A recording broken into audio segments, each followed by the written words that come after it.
Hey everybody. What is being shared right now? That's not right. There we go. Huh, weird. Hey, also playing. Happy Monday. It was strange. Okay, so today we're going to be working on the building system and or the item dropping system. I'll talk more about that in a little bit. I like to start my Monday mornings by looking at my tenants and making sure I'm kind of on track with everything. So let's go load that up.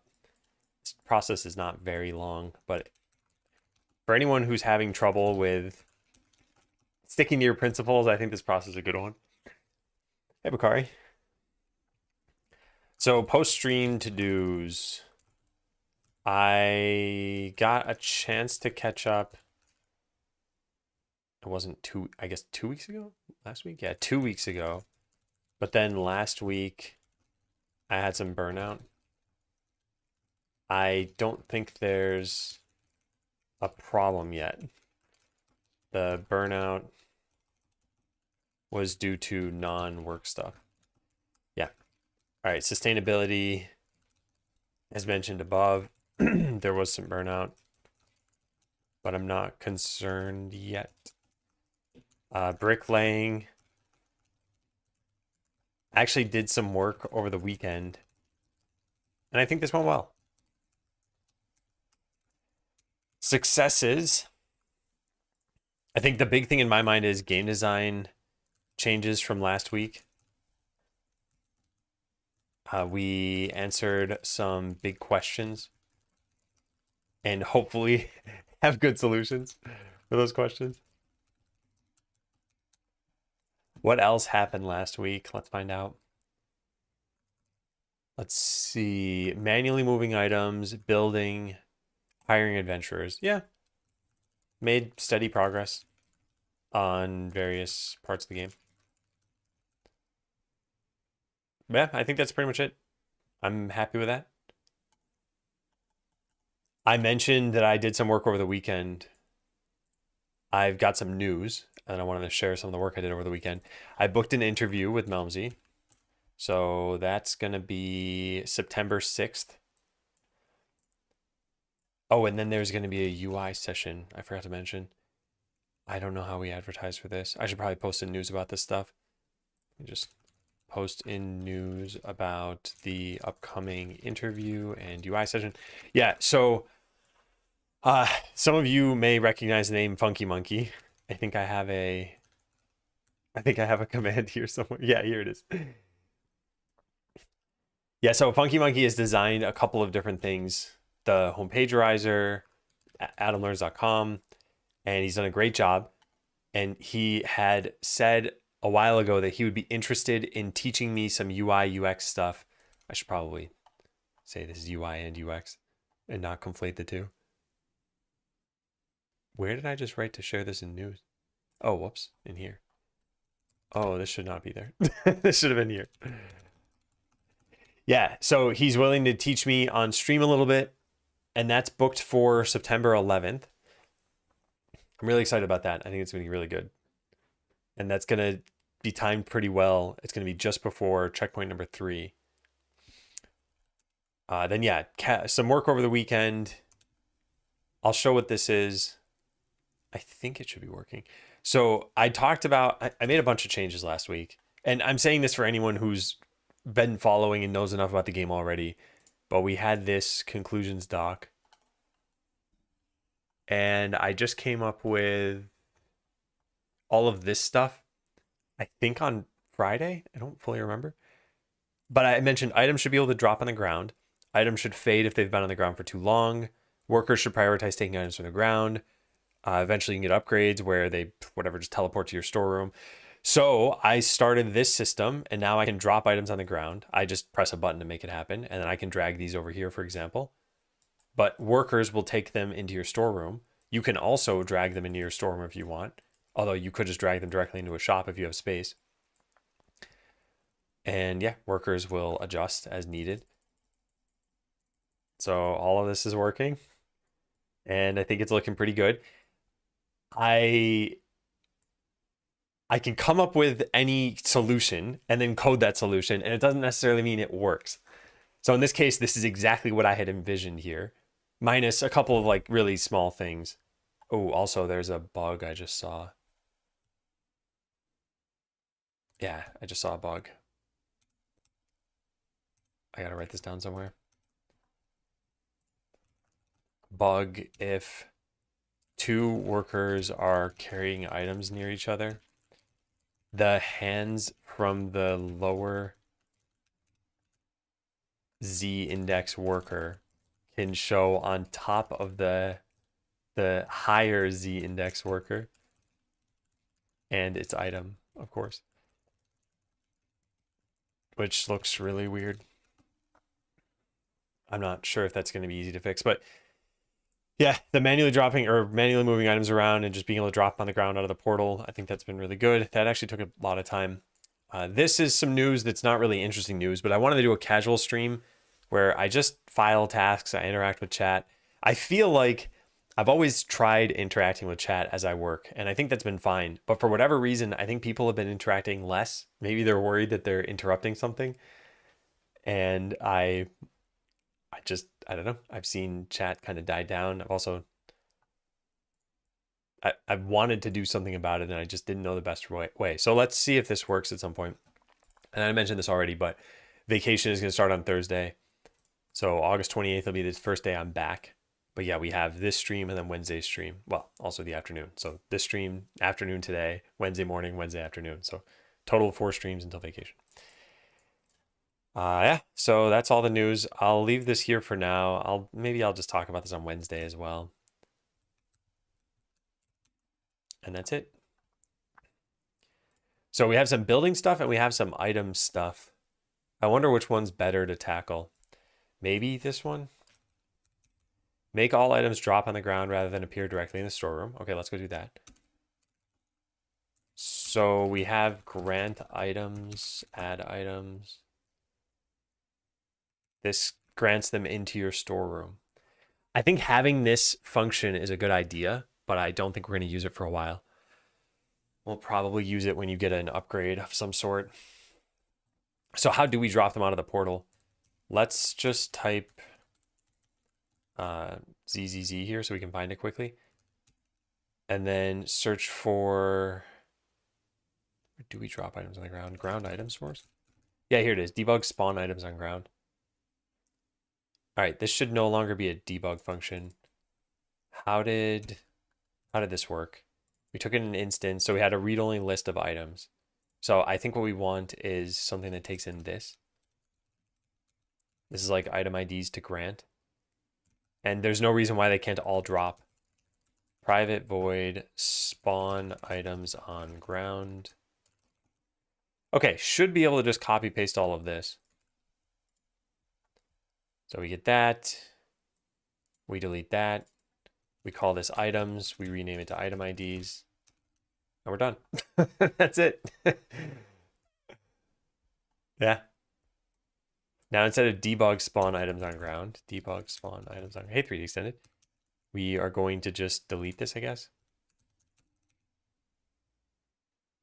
And that's that. Well, wait, that's not actually that. I still have this comment here. I meant to put this item IDs there. Item IDs not granted. Okay, so this is no longer an issue. This is actually a little strange. I never thought about this. Happy Monday. Hope your life's been going well, 3D extended. I have not forgotten about reaching out about scheduling. I also have not forgotten that you wanted it to be 2 months from now. And I just haven't had time yet. But I am very hopeful on that front that I will be getting time again. I feel really energized and yeah, I'm excited about all this stuff. Hoping we can handle everything, get back to normal. Oh, I did reach out? Oh, then I've just forgotten that I reached out. I surprise even myself sometimes. Oh, man. I thought I just had forgotten. Okay, well, whatever. I'm not on top of things in a different way. Well, yeah. No, that's fine. And you don't have any, there's no rush. Okay, so the old system was all items won from battle would immediately enter your storeroom. Hey, Visitronic. But then there was a problem with this, which is your storeroom has limited space. So we would tell you which items are lost. The new system is all items drop on the ground. And now the problem is there's no concept of not having space, i.e. the ground can hold every item. So is this an issue? I guess we could just, what is it set to by default? Nothing. Yeah, so I guess we can just delete this. You know what I'm gonna do? I'm gonna say bool should drop on ground equals true.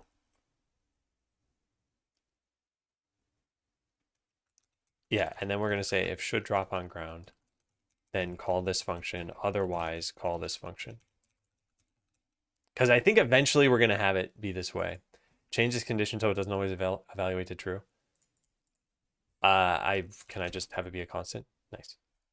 Now it says unreachable code. Ah, drat. I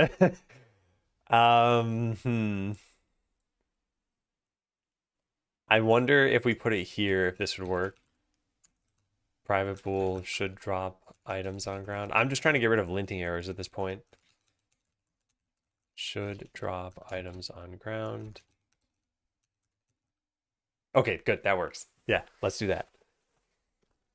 And how am I doing? I'm doing well. I'm doing really well. Yeah. I made some progress over the weekend. I just felt like coding some stuff, and I did. And I encountered a bunch of different problems and solved them all. And yeah, things are looking pretty good. All right, let's see if this works. There's just one other small change I think I wanted to make. A reminder whisper when the prime sub's expiring. Maybe make it opt-in. I guess Twitch doesn't remind you? But shouldn't you just get ads when that happens? Because I guess the ads could be the reminder.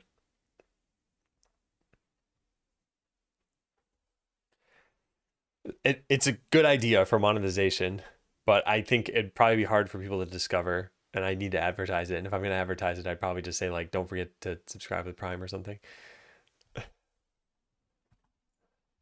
All right, here's the real test. We're going to start an instance. Also, we have a notification system. Darkstorm did that. So this will just automatically go away after some time, but we could click it and make it go away faster. So now what's going to happen is we're going to win this battle, and then items should pop out of the portal. So let's see, is that the case? Nice. There's one potion. And that's what we won. One potion. I don't connect ads with Prime. I watch too many streams on Twitch to connect that. I see. Yeah. Now there is something a little strange that happens here, which is your worker brings the item to the storeroom and then goes and puts it into the shop. And in the case that there was only one item on the ground, and if they were going to end up at the shop anyway, they should probably just go directly to the shop. I'm not very concerned about that, but I think it is something people will probably care about in the future. So I'll just say file a task for the future. When a worker, I guess, handle this scenario.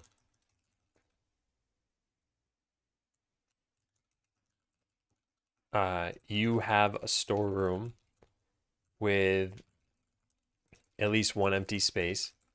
You have a shop with at least one empty space. One item drops.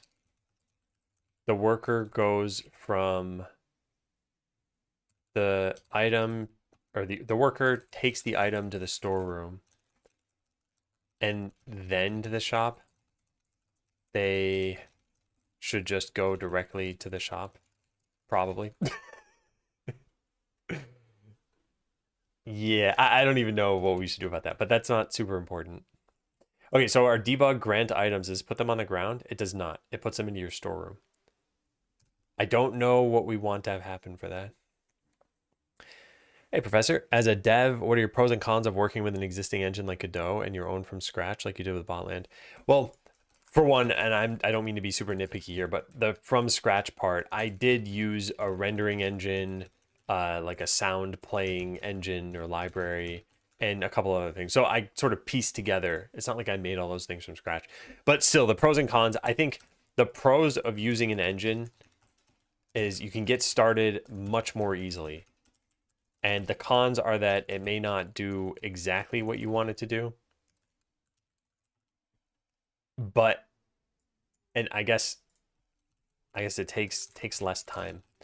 Yeah, it may not do exactly what you want it to do or in the way you wanted to do it. So if you were to make something from scratch, there'd be that. I guess the other pros are there are lots of people maintaining that engine for you and making it better. Cons, you have to learn the engine. Yeah, although I'd say the con of making something yourself is you'd probably have to learn how to do those things yourself too. So it's probably a pretty symmetrical con. It is open source, yeah, and you can modify it as you please. And that's one of the nice benefits about Godot. If you are using Unity and you have a problem, it might just never get fixed, and there's nothing you can do about it. But yeah, with Godot, I've filed a couple of bugs, I've fixed some documentation, and there are a couple of issues that I've inherited as a result of it being someone else's engine. And like, for example, if I try closing the game right now, if I just go to quit, it will crash. And I need to do something that just like ignores the crash. And that's not my crash. This is a crash that's caused by Godot. And like, it's been an open issue for a long time and they just haven't fixed it. And I'm going to have to figure out some way around this, or I'm going to need to fix the bug myself. That's going to be difficult. Coding your own engine is only worth it if you want to learn the behind the scenes or if no engine has the features. I think there's one other case, which is it allows you to iterate faster at your company. And I think that typically applies to something like a small game studio. Well, no, just a game studio, I guess. Probably actually like a medium to large one. Like you're making, 5 games per year, or you're working on a bunch of different games. It's like having your own engine at that point could be good. There are some downsides, and I've seen different opinions online. I think one of the other things about using an existing engine is your knowledge could potentially transfer, and so could your team's knowledge. Like you can hire someone who has Unity experience. You can't hire someone who has your experience with your in-house engine. They just wouldn't have ever used it before. Yeah, Plux, welcome back. And hey, Phil.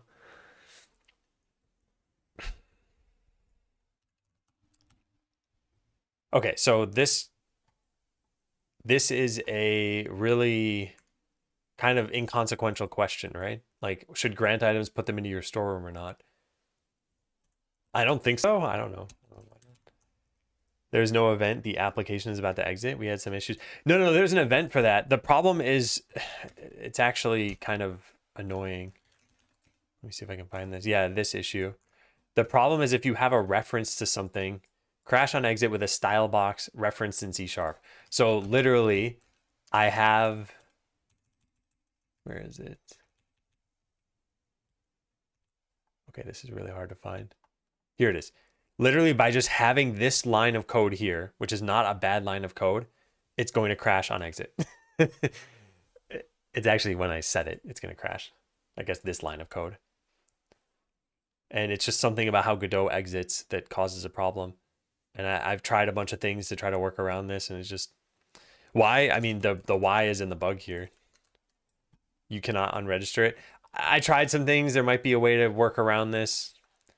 Some people said, what if you call unreference or something, and it didn't seem to work exactly. And then someone said, I dedicated significant time and effort. It's become clear this issue isn't a priority. Blah, blah, blah. There just hasn't been any more progress on this thread, though, since February. So, I mean, by the way, this is just one issue. There are other issues I'm running into as well that I eventually need to figure out. And there's random crashes that happen. I don't know. You know what? I actually don't know. Is Godot prioritizing C#? They're probably fixing issues with it, but I don't know if it's considered, I sort of hesitate to use this term, but a first-class citizen anymore. Like, is GDScript what they're trying to push moving forward? I guess you can always mix GDScript and, oh, actually, I never thought about that. Maybe that's the way to do this. Wait, should be fixed by this PR. I don't think that's actually the case, right? Oh, this is still open.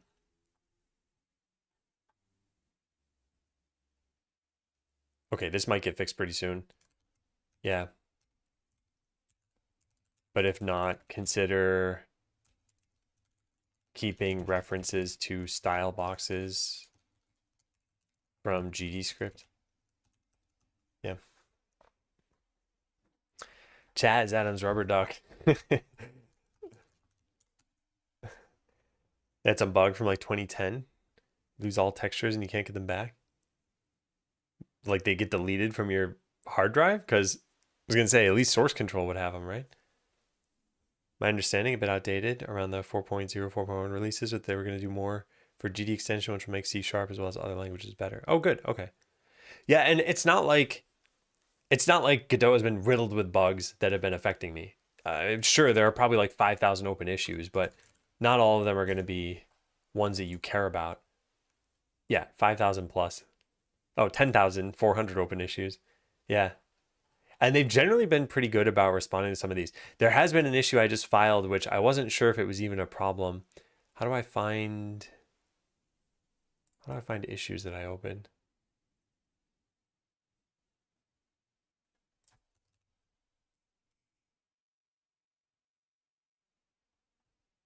Here it is. Yeah. This issue, I filed this and usually they respond pretty quickly and they didn't in this case. I wasn't even sure if this is a bug. It could be just me not understanding things. So I don't know. I was hoping someone would comment there, but colors and everything. I opened in front of the professor in university. Everything's white. This is like the digital equivalent of the dog ate my homework. Unity swallowed my textures. Code in a way is different from GD extension 3.x. Okay, yeah. I will take it with a grain of salt. Salty salad. I guess it's designed as a generic engine. Does that mean that there are many forks of the engines that are engines dedicated to a specific kind of game? I don't know about many forks. There are certainly forks of the Godot engine, and I've seen people do different things and try to, code an entity component system in the guts of Godot. And the question then becomes like, are those going to be maintained? Are they meaningfully different from regular Godot? So yeah, probably people are forking it and then making changes they want to make. For me, I'd rather just deal with the game code. I kind of said this before, but a lot of people start a business in something in X, right? And they think, I'm going to just do X all day. So X might be, let's say, game development. And you think, oh, I'm just going to code. Then turns out you're making a trailer and you're marketing, and you're trying to find people to do artwork or music or something like that. And it turns out you're doing things that are not exactly game dev. And maybe things that are even farther removed, like taxes or whatever, setting up a business. There's a lot of legal stuff you might have to do. I think it's kind of the same thing when you're coding. If you're working on an engine, you might think, oh, I'm going to do just the development using the engine. But then at some point, you're going to need to switch back to working on the engine. And it's all still kind of game dev, maybe tools development at that point. But it might not be exactly what you want to focus on. Grant items calls storeroom.grant items. All right, so I think what we're going to change this to is drop on the ground. Maybe we'll just put a should drop on ground here. Then what's it called? Spawn items on ground. I should probably just keep track of this. I read only list item ID, item IDs equals that. And either spawn them on the ground or put them into the storeroom. In fact, don't we have add items here? We do, and we have an instance. So why aren't we calling this?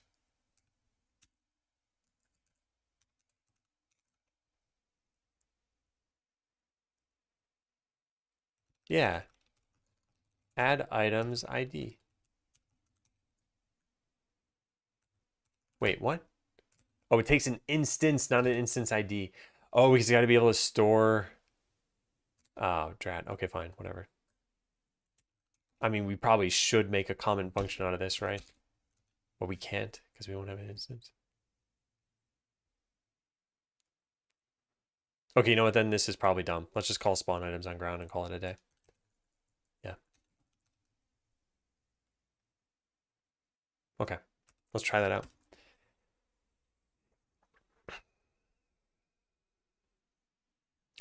Like I said, this was pretty minor. This is a debug function. No one has access to this menu but us. Yeah. So now when we call grant items, it just throws them all on the ground. That created quite a lot of new nodes. Maybe we should stagger how it creates them. All right, so now if we had 1,000,000 workers and grant most things. Oh, neat. That's interesting. Whoops, I did not mean to click that again. All right, so we need like 1,000,000,000 workers there, and now we need 1,000,000 customers. And then we can speed this up a little bit, and they'll eventually work through this massive pile of items on the ground. Yeah.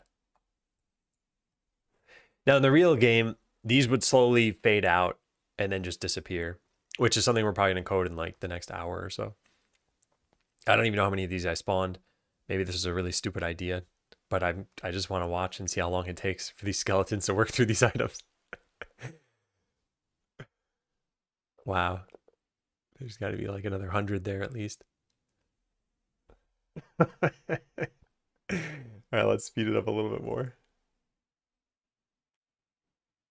Is the pile getting smaller? Oh, yep. You can kind of see the edges start to decrease. It's probably only another 50 or so now. And there we go.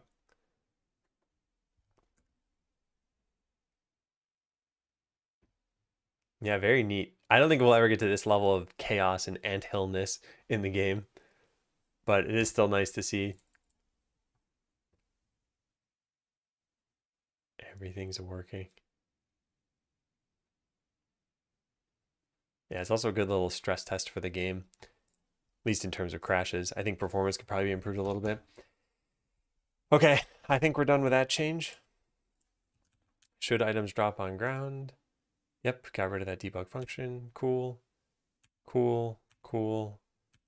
I want to make one change there. Well, it was lagging as I created like 1,000,000 items at once. So you probably can't see it super closely. But if I click this, wait, that's not lagging. Huh. I wonder if it's like pooling memory for nodes and that's why it's not lagging. I didn't restart, right? No, I did restart. Yeah, we don't have 1,000,000 workers anymore. Anyway, if there were any performance problems, then we could start looking into them. But I don't want to do anything prematurely. So items node, we have customers. Do we have a customers node? We just get this on the fly? No, no. All right, well, whatever. Then we'll change it in another commit. Make all items drop on ground. It used to be that items would go directly to the storeroom.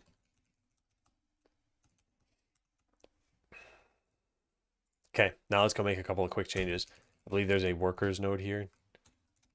So let's close out of all this stuff. Workers node. Yeah. So I want a customers node and an items node.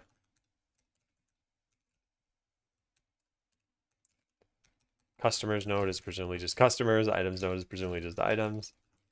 I guess we'll find out as we search for this. Yep. And items node. There we go. Any other place that we have that showing up? Actually, I guess we could just search for get node. Aha, the menu. That doesn't matter. Setup, that doesn't matter. That's fine, that's fine. The debug functions I don't really care about. This should be saved as well. Navigation region. Customers node. So private navigation region, we'll say like nav region. And then get that from here.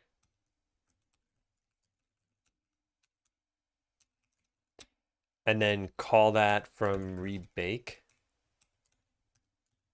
Yeah, there. Nav region. Cool. Let's run it. Just make sure it works. This is a very, very minor improvement. It's still worth doing. Yeah, as long as everything's working, I guess. Yeah, we have a bunch of notifications now. I need to probably tone those down. All right. Cache some nodes in town. We were fetching them every time we needed them. All right, so make all items drop on ground. We're done with that. Make items on ground disappear, and don't let them disappear if you're holding them. So item itself would need some kind of process and like time to live, but only when it's on the ground. And we don't know that something's on the ground unless it's in a ground item source. So it's actually this that will keep track of how long this thing has. So how about this? Let's just make a really simple thing. We'll just say private. Oh, darn it. What is time? Long or double? I guess let's make it double. Let's say time to live equals 5. All right, then we'll override process. Public override. No, why did that not work? Well, it's like giving me the suggestion I want. There we go. Finally got to take it. All right, if time to live is less than or equals 0, then remove item. What does it do? On remove. Why is that there? Because we removed from the. Yeah, okay, I see. Yeah, this is pretty much what we want. No suitable method found. Is it? It's double delta? What am I messing up here? Public override void. Oh, this is not a node. Oh. Ah, man. So the all right, well, that's problem number 1. I thought this would be so easy. All right, so problem ground item source is not a Godot node. So it doesn't have a process function. Option number 1, and this is probably what we're going to do, is just make a system that handles this. Yeah, I think it's pretty reasonable. It just gets all the ground items and updates them. These are not entities. What if they were made into entities? They would be holding an item. They would have a time to live.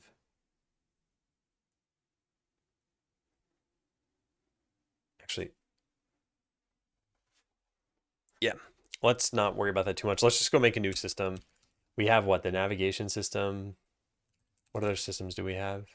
Regeneration. That's probably the closest to what I want. It's just not actually an ECS thing, though. It's just going to act on the town's ground items. Items on ground.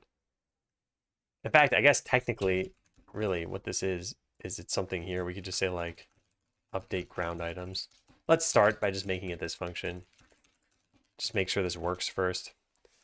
So for each item on the ground, call update with delta. Delta.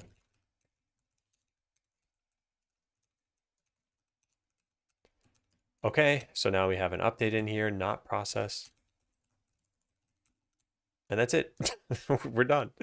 Only we're not exactly done because remove item is going to remove it as we're iterating over it. On remove invokes it in the parent, which just calls remove from here. Yeah, that's going to be a problem. We could keep track of this in another list. At that point, I think what we should probably do is extract all this into another node. Yeah, I think that's pretty reasonable. Extract all of the ground item code into its own node. All right, so do we have a to remove thing? We don't here. We must have one somewhere, right? Yeah, battlers to remove, just a hash set of stuff. All right, let's throw this somewhere. Doesn't really matter. Ground items. Items on ground, yeah. Private hash set ground items to remove.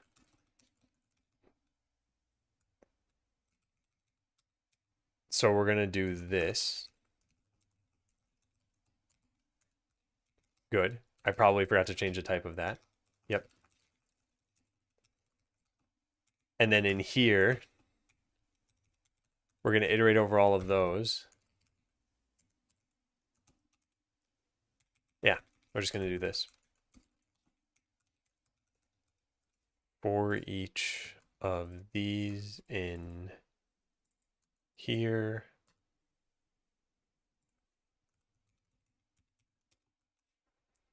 Perfect. Okay, now what am I missing? Nothing, I guess? Maybe nothing? It's set to live for 5 seconds. Let's try it out. So after 5 seconds, the item should just disappear completely. We need to make it fade out or something, but I'm not going to worry about that just yet. So I'm going to call grant items, and we're just going to wait 5 seconds, and they should all just go away. Yeah, nice. And it did not delete the one that was on the character. Now, what if I were holding it? What would happen? So I'm holding a cane right now. They're all going to disappear. And now if I try placing this cane, yeah, that doesn't work. But I predicted it wouldn't work, which is why I wrote this, don't let them disappear if you're holding them. So that's very easy to change. We just say if, actually, we probably shouldn't even let the time to live get updated. If item is held,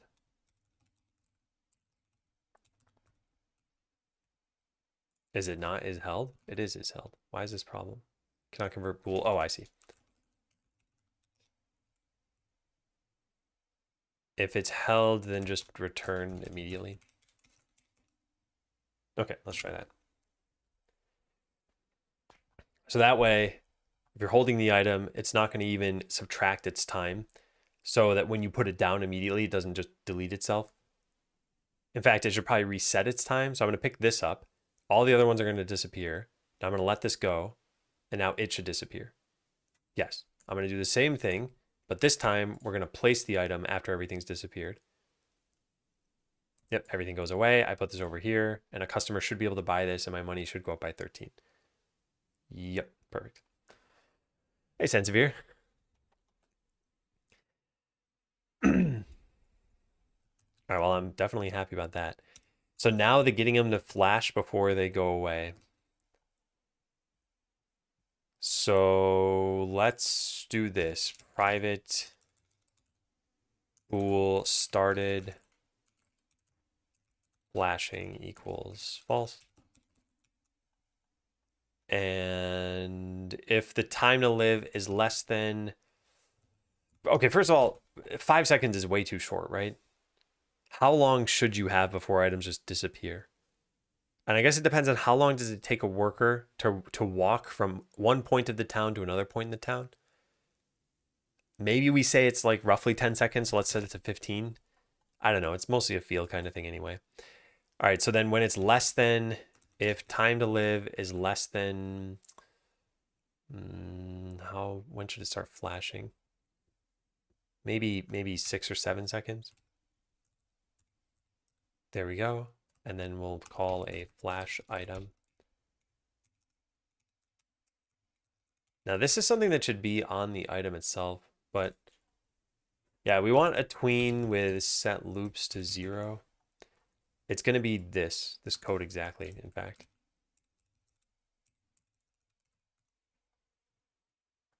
And this is, we need to be able to delete the tween. Maybe we create it on the item.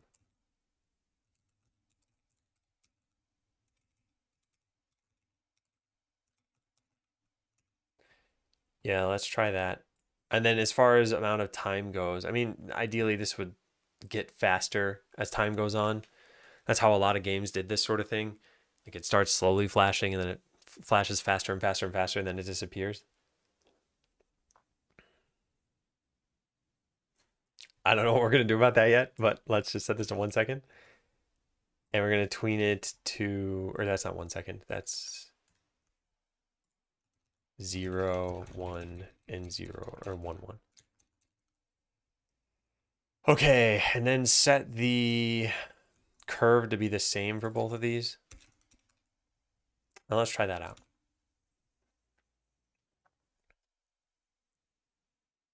I'm not sure if this will look good. So we do this and this. So there are 3 potions. We count to 7, and then they should start flashing. But they might be very... Oh, there they go. Yeah, they probably shouldn't fade out to 0. That makes it look like they've already disappeared. So maybe 0.3. Otherwise, I mean, it looked pretty good. And then I think what we would do is we would make another tween that instead of 1 second, sets it to like half a second. So maybe what we do is we keep track of a tween here. Yeah, private tween. Can you change a tween's time? Its duration? Because that's what I'd ideally like to do. Instead of creating a new one. Well, I guess we could always just go from whatever its current alpha is. Yeah, this will work fine. Tween equals null. Or maybe we call this like flash tween. Okay, so if that is null, then flash item. We're going to set this here. So we set it like this, and then maybe we do a bool is fast. And then set a duration. Otherwise 1.0 f. Yep. Use this duration here. Okay. So the first flash is going to be slow. So false. And then if time to live is less than 3, then flash item true. This will not do what I wanted to do because we need to keep track of whether we've started the fast flash. Private bool started fast flash. Yeah.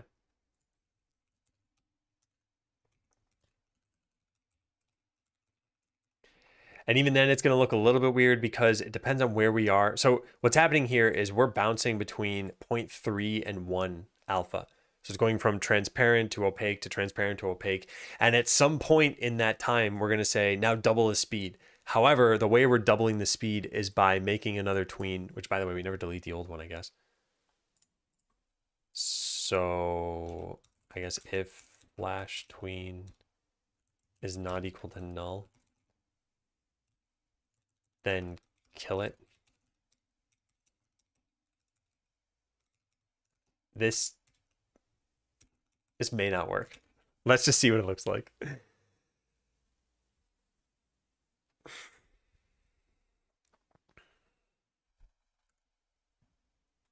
Okay, so create instance and win. So we got a few items on the ground.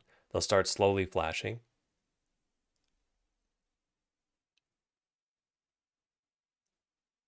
Yep, and then they'll start quickly flashing. Yeah, only it did look strange because we ended up doing this duration more than once. You know what we could do? We could detect which one of these it's closer to and then just set it to that value. This is probably not a smart idea, but I kind of want to try it. So we'll say low alpha equals 0.3 f. Const float high alpha equals 1. So this is going to be the low alpha and the high alpha. All right, so we want to figure out which one it's closer to and then do this in a certain order. Is there any other way we could do this? I wonder if you could say... I don't know, actually. Yeah, I don't know. Const float, or it's not going to be const. Start alpha equals... All right, so this is actually start and end. Yeah.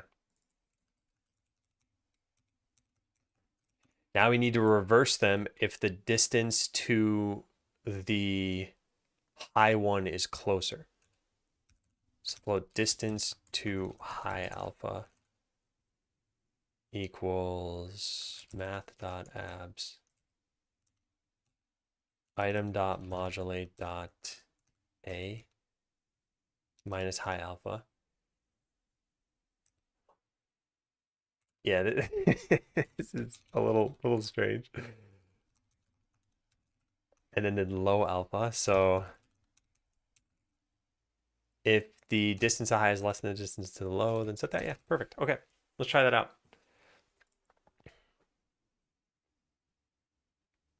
I think this should work.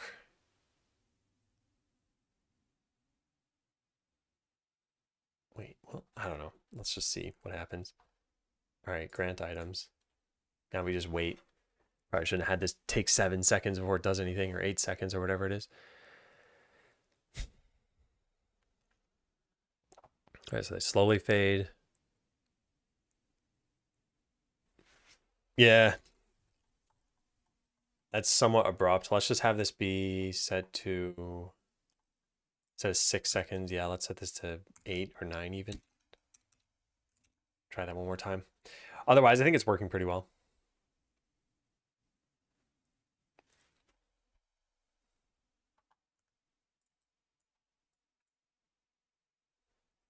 They should start flashing sooner, and they'll slow flash for longer.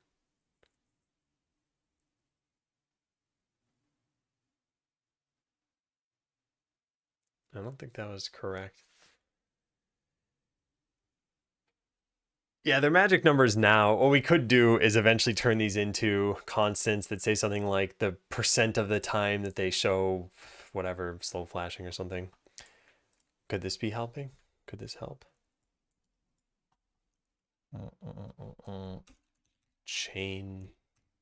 Okay, let me just open this again. It's always obnoxious when I move the browser around and it doesn't show what it was anchored to. Used to chain 2 tweeners after set parallel is called a true.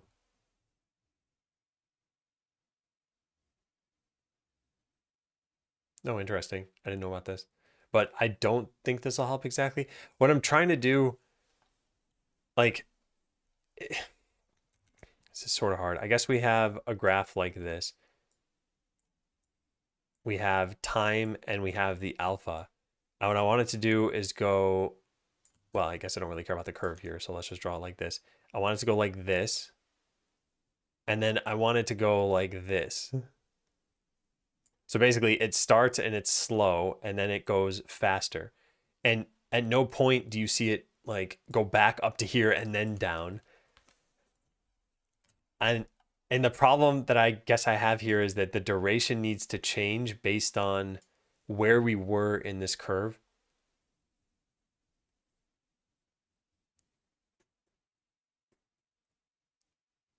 And yeah, I don't think there's going to be an easy way to do that.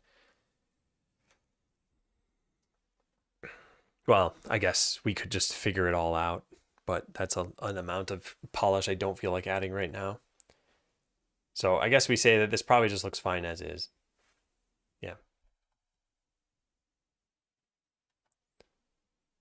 How would you code that physics problem? What do you mean? What physics problem?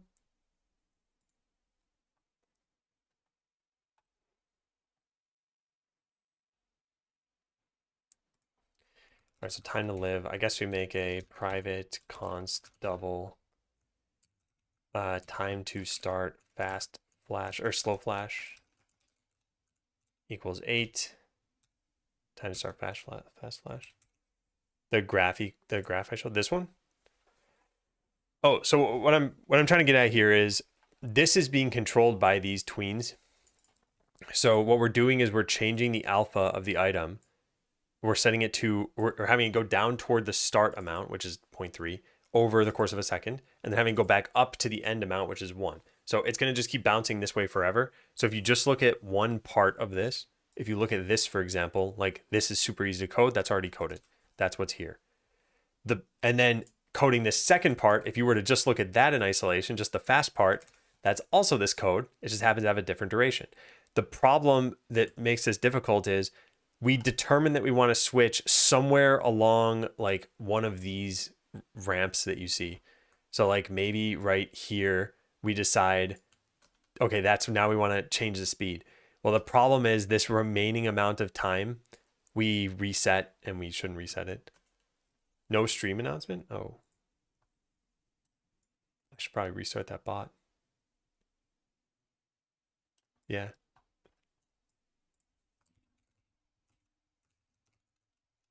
Live stream notifications.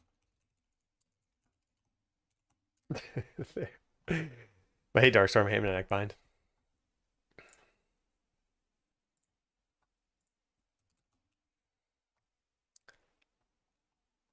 All right, let's use these values.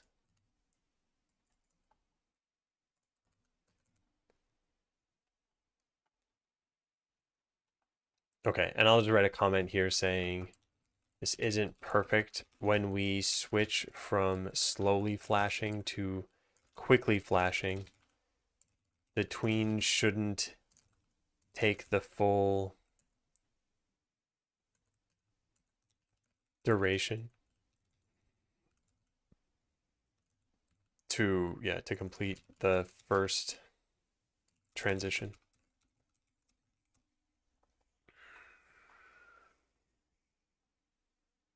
Yeah, but otherwise I think it's pretty much fine.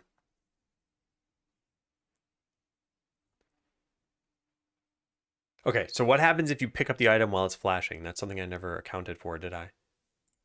Let's try that out. Because maybe its opacity is going to be totally wrong. Let's grant items.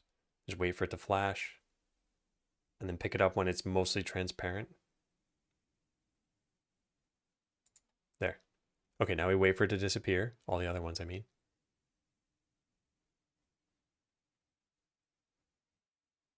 It's flashing like it's going to go away, but it won't. I wonder if that's a problem. It'll probably make you think it's going to disappear. And if you let go of it, it would. Oh, it's still flashing there. Okay, that's a problem.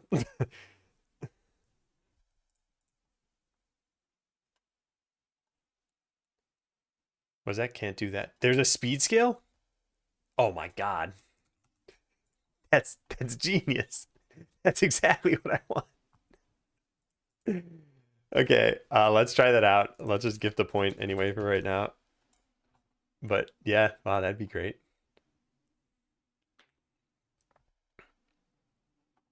Okay, so this started fast flash.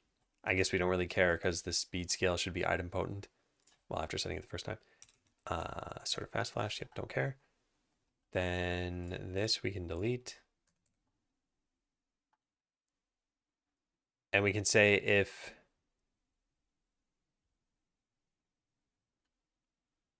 I don't want to kill this. In fact, I don't want to do this at all, right? what am I doing? We can just get the flash tween dot scale 2.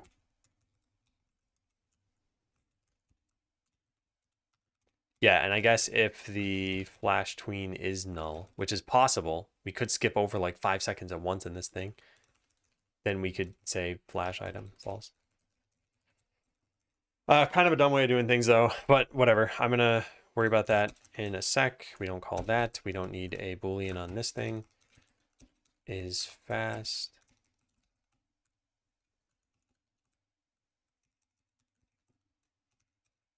Cool. Now we delete this. The whole is fast stuff can just be removed as well. We can just set the duration to 1, make it const. We don't worry about this stuff. Or that. Okay, I think that's everything. There is one other problem though, right? Is there a pickup function? No. Well, we do know when it was clicked, but we don't know when you dropped it. Yeah. All right, well, let's try this at least. This will fix one problem. This won't fix the other problem that I had.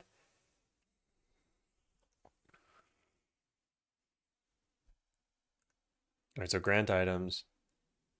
It should be perfectly smooth now. So it'll flash slowly, then it'll flash quickly, and it'll solve that problem we had. So that's the slow flash. Nice. Nice. Yeah, that looks perfect. And the issue that we run into is that when you pick up an item, it's still going to tween this thing.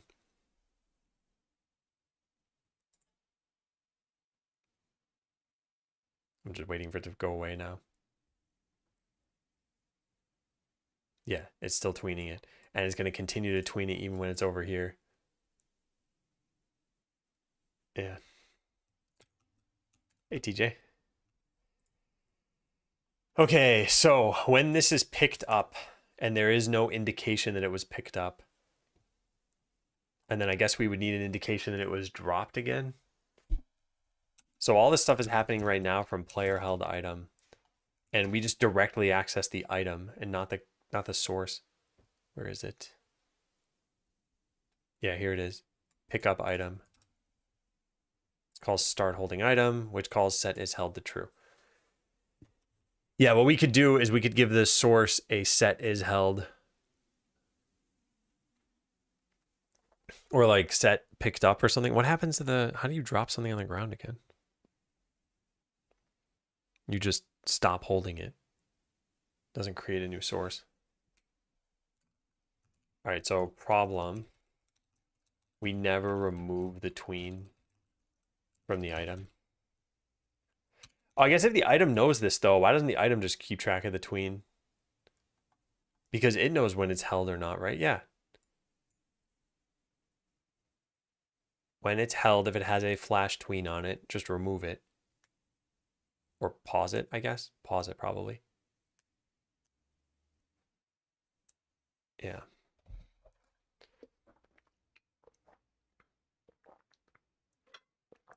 I think that would work. So flash item wouldn't be here. It would be in, it'd be an item. Let me just continue to validate this for a second. There's start holding and there's stop holding.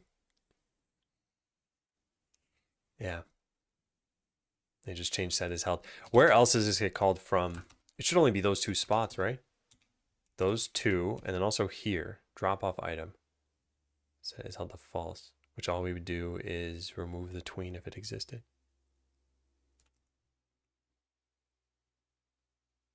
Yeah. This would work.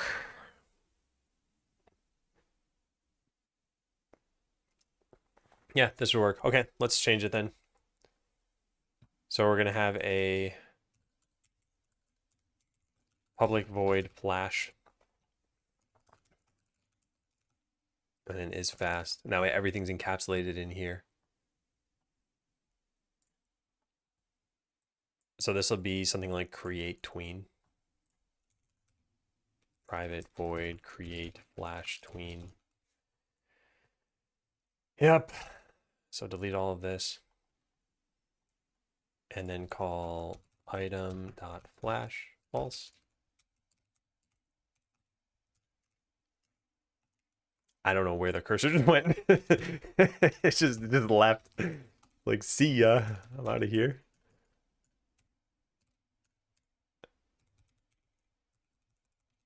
Okay, so we need to know if the tween exists. That's going to be this.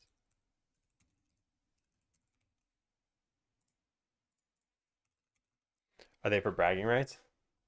Yes, they're just for bragging rights. And now with this handy leaderboard, you can know who's the best. I try to give points whenever someone's helpful, and if they haven't gotten a point before, I try to be a little bit more forgiving on the first point that I give out so that people can be on the leaderboard. Hey, Funky Monkey.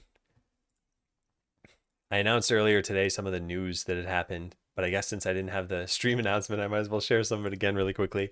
So, really fast, I've scheduled another interview. It'll be with Malmsey, September 6th.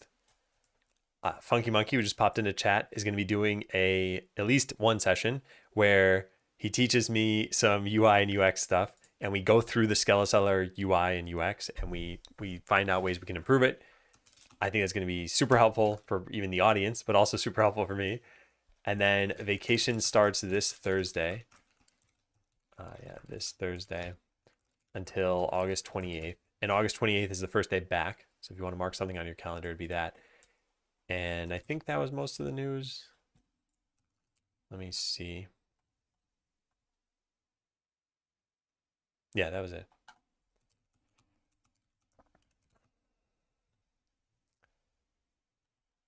All right, so we're going to set this up. Create flash tween. This goes there. Okay, got it. Now, if the flash tween is null, create it. And if is fast, then set its scale to 2. So now we know that it exists. Then when this thing is held, we're going to do flash tween. How do you pause a tween? Stop, I guess. Stop. Stop. What does this do? Stops it and resets it to its initial state. How do you just... Oh, there's a pause. So then that means there must be an unpause? How do you unpause? Can be resumed with play. Oh, okay. So if not... Well, I guess if it's held, then we want to pause it. If it's not held, then we want to resume it, which is play. That should work. Let's try it out.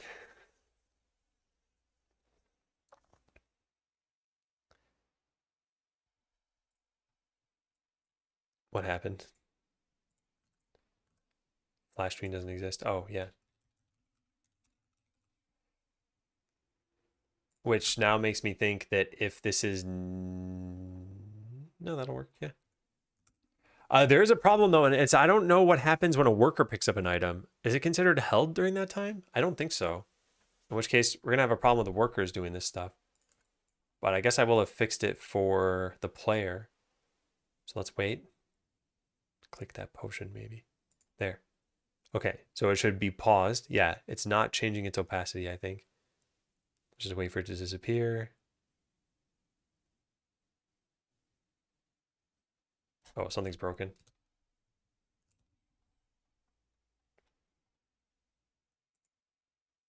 Update line 52. Did I try to delete a tween that doesn't exist? The item doesn't exist? Oh, yeah, I guess that's possible. If item is null, return.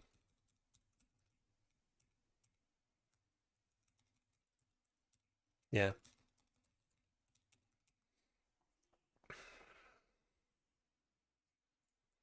Then we can combine these.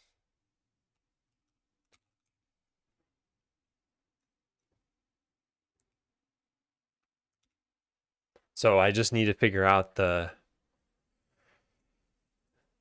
worker picking it up, I think.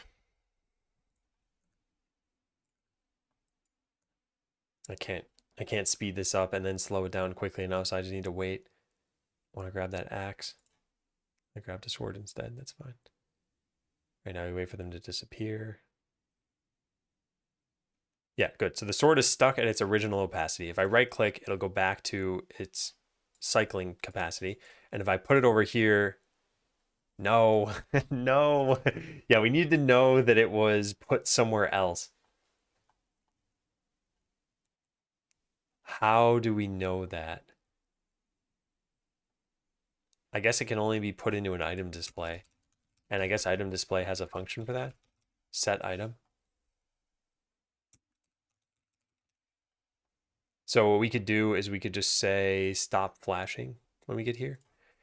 Where do we do, there's a drop off item, I want to say. This right here, yeah. But this calls set item. Why would we do set is held false here? Why wouldn't we do it over here? I don't know. Yeah, I don't know. Set is held to false.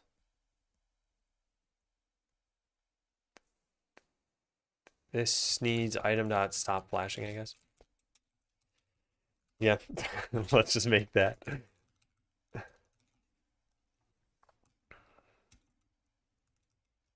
Flash tween dot stop. Oh, and I guess set the modulate back to regular. Yeah. I wonder if stop is enough to do this. Let's actually try, although I don't think it would be. It's a tween to its initial state.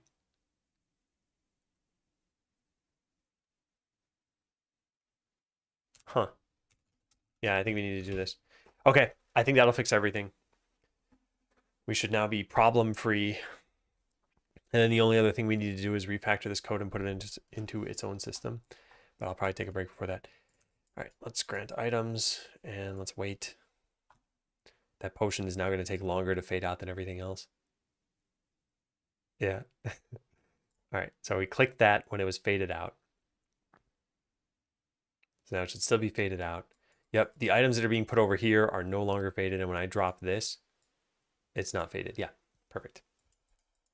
Now there's one thing I didn't try, which I guess let's try to do really fast, which is to right click so that I drop the item back on the ground. And it should just resume right where it left off. Yeah. And if a worker goes and picks that item up, let's add some workers here. I want to see if they pick one up while it's faded out. They all look, oh, no. That one's still flashing, isn't it? Yeah, it is. Ah, oh, dread. Hey, March. Wait, how could it be flashing if it's been picked up? Oh, because workers aren't considered to be holding the items. Ah, that's the problem. Okay, so what do we have? We have pick up item. What do you do? Remove it from there, add it to this. Yeah, I guess what we can do is just stop flashing it when we do that.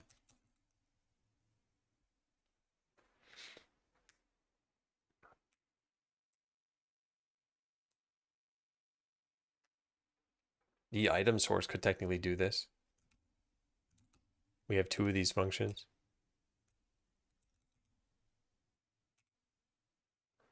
What is this? Get parent. I'll stop flashing from here.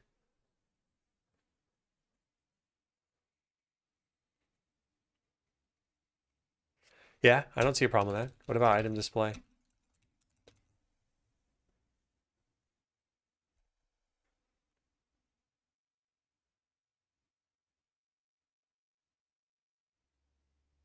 Yeah, I think we call it here.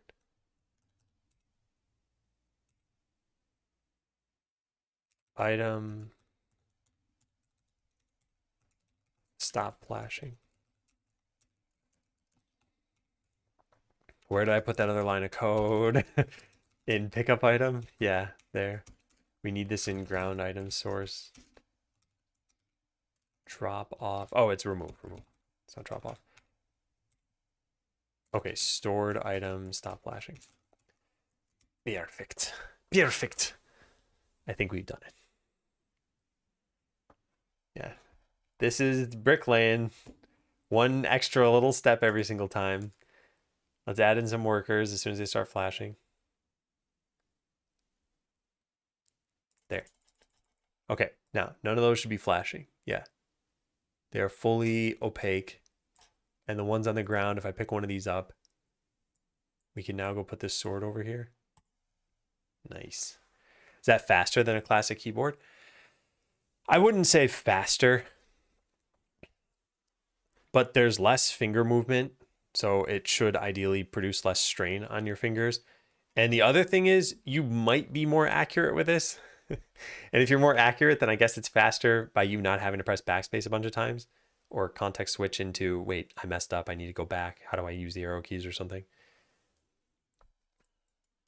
I think for a lot of people, though, functionally it ends up being faster because in order to use this kind of keyboard, you need to sort of relearn how to type. And in relearning how to type, you undo any bad habits you had learned.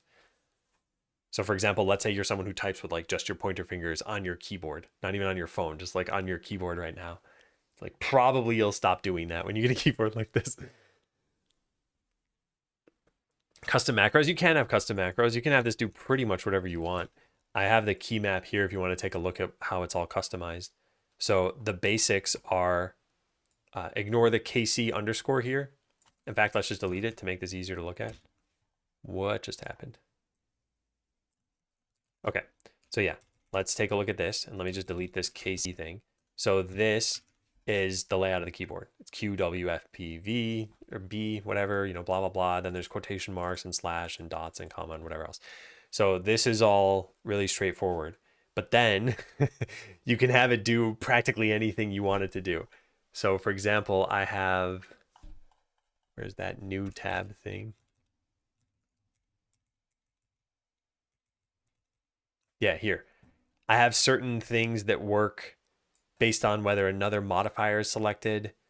I have a reverse colon. So there's normally on a keyboard, you type semicolon and shift it to make a colon. This is you type colon and shift it to make a semicolon. I've got things like you press 3 keys at a time to make another thing happen. Hey, Shatterskull, you rock a Moonlander? Yeah. Moonlander, I think, is very similar in concept to this. I think one of the issues that I had with a Moonlander and with an Ergodox is that because of how many keys are on this thing, it's very, oops, I guess we have to type in keyboard there. Never really thought about that. Because of how many keys are on this, it's tempting for you to bind like this one to control and this one to shift and try to make it more like a regular keyboard. But you really shouldn't use it like a regular keyboard because it's laid out differently and it's got a lot of thumb keys on it.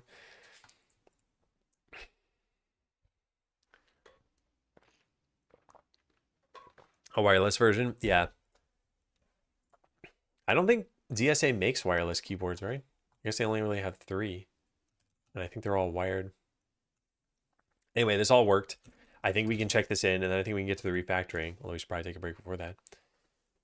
Any of these to use one language, imagine Russian or Latin American layout. Yeah, if you are using multiple languages or even a language that has more than 26 characters in the language, like Thai, then I don't know if this would be a great choice. But there are keyboards like this, like the, maybe this is not a good choice. Yeah, maybe something like this one. There are keyboards that are very, very similar in look to this one, but just have a few extra keys on it. So mine is just these letters here, 5 by 3, but this is 4 by 6. So that's all you really need to type extra languages. And I mean, you could just use layers for everything. In fact, there are some people who type English on tiny keyboards and don't have Q or Z, for example, on the main layer. So you cannot go up to your keyboard and just press one key and get Q. You have to do something else. I didn't do that because I felt like I don't want to have to mess with all the shortcuts that might be like Command Q or something. Yeah. Okay, so I think what we're going to do here is where I left off, check in what I did, and then extract the code into its own node.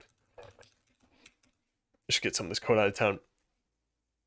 Okay, for those of you who haven't seen what's about to happen here, it's a game you can all join, but you have to join from Twitch chat.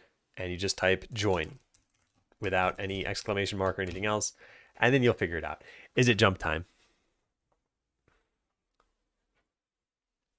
I asked, is it jump time? Okay, something's wrong. What's going on? Is it jump time? It's jump time.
Come on up, Abby.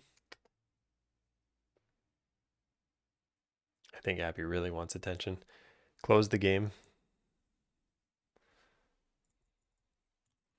I will take every opportunity that I can to share this picture.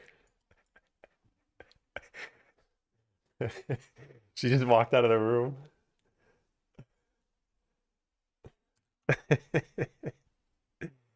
Yeah, I think she's very attention starved right now. Okay, so yeah, check in what I did. Also, hi everybody. Hope you had fun playing Jump Royale. All right, update is held. Yep. Random call stop flashing. Click my play. Yep, looks good. Good.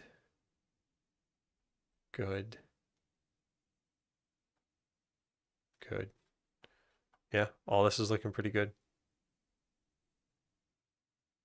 All right, I like it. Flash or remove items on the ground. Or maybe remove items that have been on the ground too long. Does that fit? Yes, it does. They flash before they're deleted. All right, next up, extract all this into its own node. So let's think about how this is going to work. So we have flash, what do I call this? Update ground items. So this is called from process. Then, oh, Akrok, thanks for the resub. Lots of love from Italy. I appreciate it. Yeah, happy 2 months.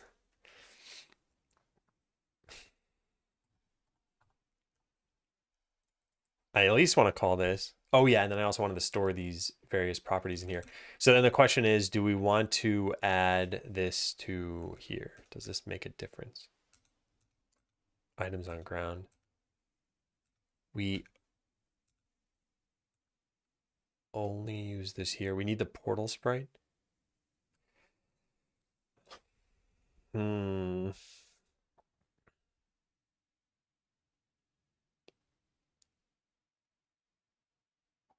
I'm trying to think, should items be able to pop out of some other place than the portal? Probably not. But I guess getting the portal sprite position shouldn't be too bad. In fact, actually, the portal's not going to move. And if we do move it, we just need to update this thing. Okay, I think I know what I'm going to do. I think we're going to go into this town scene, and we're going to... Where is the town scene? Here. And instead of just having an items node, we're going to make this have a script.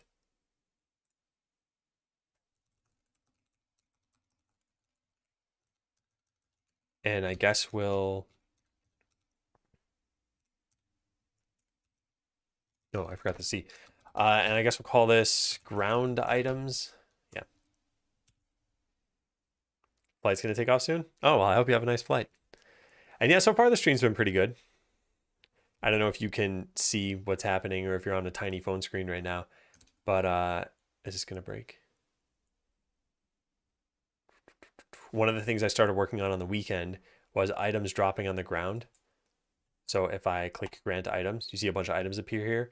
And then what we just got working this morning is that after they've been on the ground for like 6 seconds or something, they start flashing. And then they'll quickly flash. And then they'll disappear. So if you don't get to them in time, then you lose them.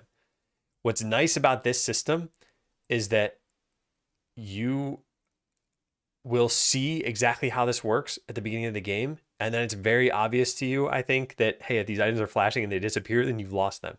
You don't need someone to tell you, oh, you didn't have enough space in your storeroom when you would have gotten 14 items. It's like, you'll just see the 14 items and you'll see that you lost them and you'll understand what's going on. There's an option to detect if a website has a dark theme when you click on configure website toggling. Oh, interesting. I didn't know that. Huh. Let me take a look. Actually, I'll just copy your message. I'll look into it later. But yeah, thanks for letting me know.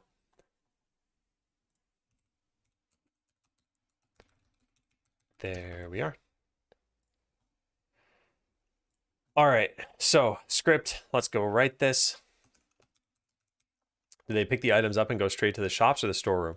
So here's how it works right now. Workers that pick items off the ground go to the storeroom unless it's full. Yeah. This is how I designed it. I don't know if this is how it's best. Like, yeah, I think it depends on how long the items last on the ground, how many workers you have.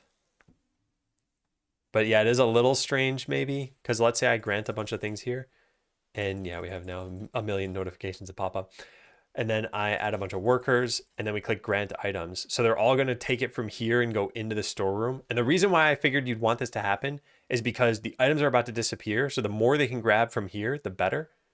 And then you can drag them while you're waiting for them to pick them all up. Yeah.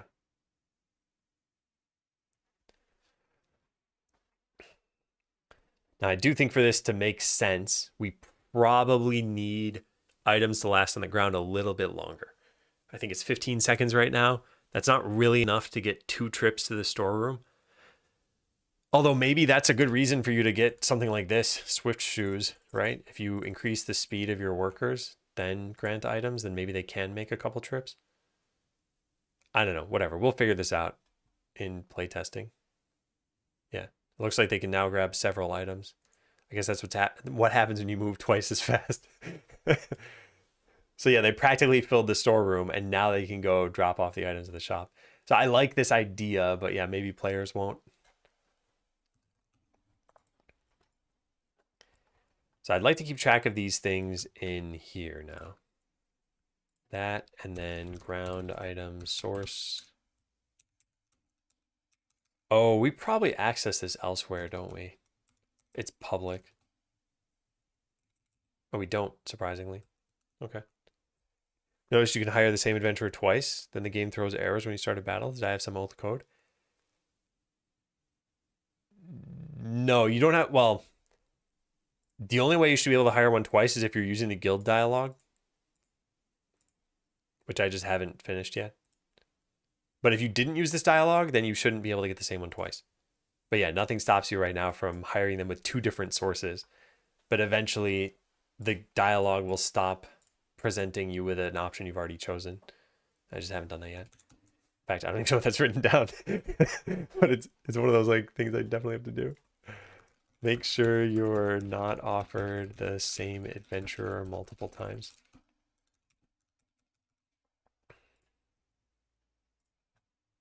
Okay, so we're going to delete this. Anywhere that we use ground items, yeah, like this, should not be here. So copy this out of here. Delete this. All right, what next? Ground item sources, spawn items on ground.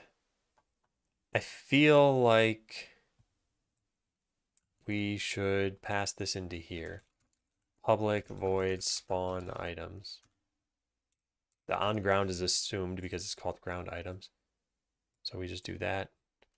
Now we need the portal sprite, which we don't have. So I think we'll need an init over here. Public void init vector to portal position. Or spawn location. Yeah, then store that off. Vector to spawn location. Got it. And got it.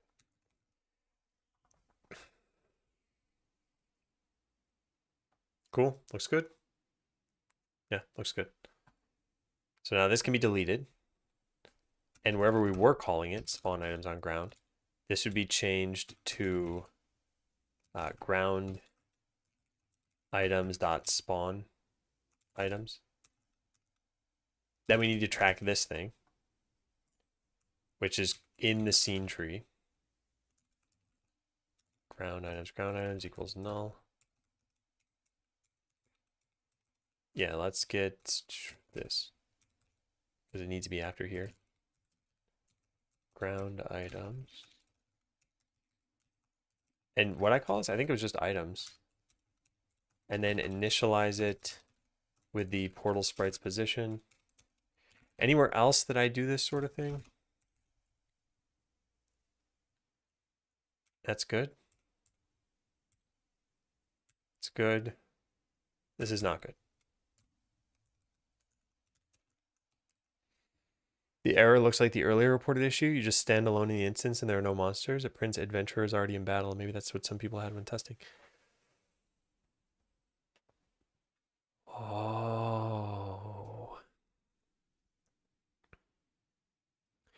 How could they have ever run into that problem, though? They would need two of the same adventurer, but the only way to get adventurers was the hire button, and the hire button should have only given you ones you didn't already have. I'm guessing there are multiple ways to hit that error, but I'll write this down.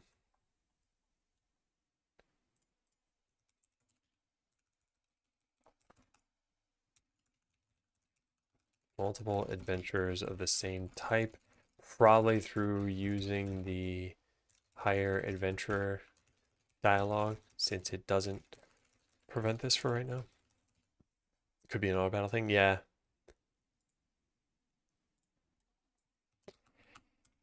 I just don't know how. It shouldn't be possible. I mean, that's the whole point about bugs, right? Is that they shouldn't be possible what they're happening. Update ground items. This shouldn't even be here. This should be up here.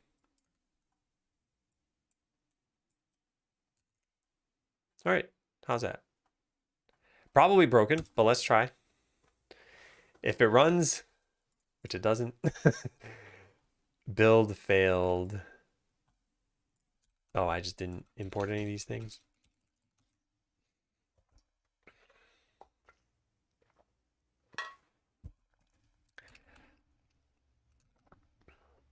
Is it seriously not going to find it? Oh, there it goes.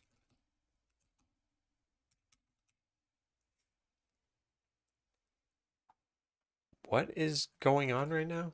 Oh, this isn't in a namespace? And now what's the problem with this? Make this read only. Type or namespace ground item source cannot be found. Something's messed up. I think VS Code is just breaking further and further. I wonder if I should just try Rider out at some point. All right, so item display functions tried accessing the town and getting items on ground. This won't exist anymore, or at least not like this. We could add this back in and have it reference the new class that we added. Yeah, where is that? Here. We could just say its get is going to be... Actually, can't we just do this? I think so. The cat is back. She's just on the windowsill now. All right, items node is not a thing. It is just this. And player held item is not a thing. Oh, man. Yeah, we can't do this. I guess this should have been read-only originally. Field. Hey, Crace. It's going well. Making good progress. In pretty good mood. Should begin with an underscore. Was this public beforehand? Huh. All right, now what? No, that's fine. Yeah, so all we need is player held item. This comes from the town. We could pass in the town and then make this thing public. Yeah, I mean, I guess that makes the most sense. Town. Private town. Good. And then get that thing. Great. Now we just make player held item be public. And set its get and private set. Yeah. Elements should be separated. Oh yeah, now it needs to be further down. Somewhere over here. And then we just need to give it a capital letter. Okay, I think we're good. We're not good. Parameter spawn location. Oh, I forgot to pass in the town.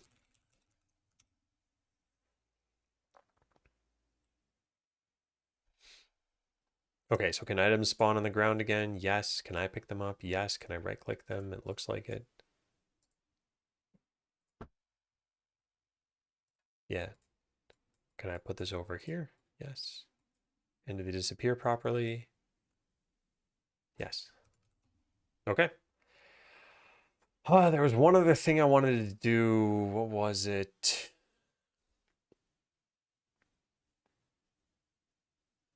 I don't remember.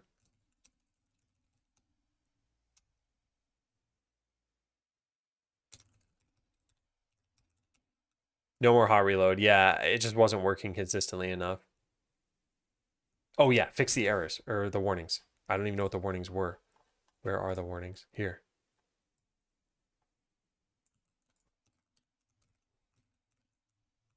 Knew there was something. All right, so that we just fixed. This we don't care about. And then these. What are the problems here? Single line comment on line 525. Oh yeah, I don't care about that. That's something I just hadn't finished yet. And remove this unused method parameter. Yes, that's also something I haven't finished yet. Okay, maybe we should do that stuff before I move on. Yeah, I'll write that down for what's next. Finish the notification stuff. There are 2 warnings about this function because I just never finished it.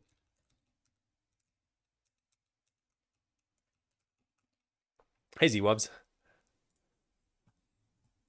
Ahoy there. So we added a script to this. Why is this still a problem? Non-nullable field town. I guess I just need to rebuild and it'll fix itself. Yeah, it did. Okay, good. Yeah, I'm glad. The whole point of doing this is just get some code out of town. This whole file is too long and we just removed 26 lines of code. So great. Refactor ground items into their own class.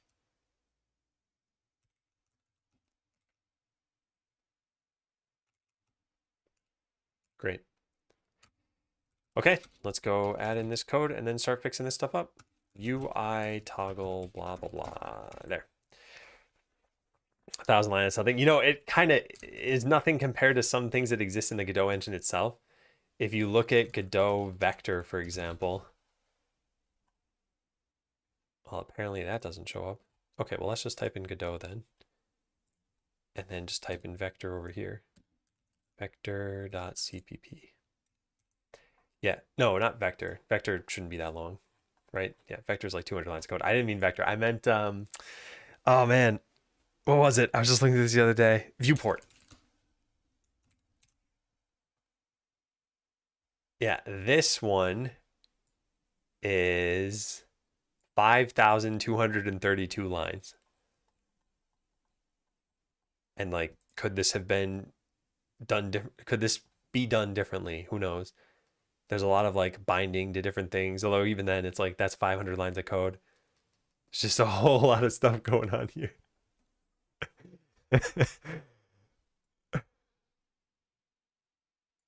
I bet the history of this file is crazy.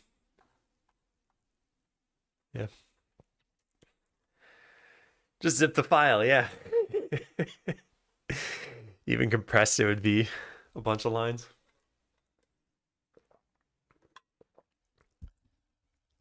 Good evening, Penosa. So the notification stuff, I don't think I've like officially shown this, but Darkstorm did this in the last couple weeks where there are persistent notifications that you have to click to dismiss, and there are regular notifications that just go away on their own, and the persistent ones show on top. And the only problem right now is they're all positioned on top of the menu, but eventually the menu is going to go away. But yeah, we got to start using these properly. So there's a bunch of text like this, for example, where it says hire the warrior, hire the mage, hire the rogue. I think that's good. I think that can still show up. But then there are other ones where it's like, oh, I have infinite money right now. Hang on, I need to not have infinite money.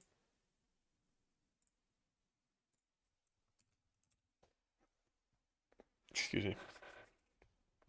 Okay, so let's say we don't have infinite money and we try leveling up the adventurer. Eventually it'll say not enough money to level up. So what I'm debating on is, should this have like an error icon? Should it show in red? Do we care about that? I guess let's look through the different calls we have to this. Create floating UI text. It looks like they're all error messages. Open in editor. No adventurers to level up. Adventurers already at max. Not enough money. Not enough money. Storm's already at max. Yeah, all of these are error messages. But then how does hired the rogue show up? What?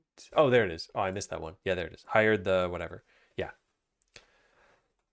Call to action error button. A lot of these don't have a call to action because it's just an error or an indication that you did something. Like not enough money to level up adventurer. There just wouldn't be an action for this. What was I gonna say? I guess something like hired the rogue could have an action. Maybe it could be like center camera. Although I don't think we're gonna do that. But I guess, yeah, we can see that most of these have colors.red and only one is not red. Yeah, only one is not red, and it's that you hired this adventurer. So should we maintain that color when we create a notification?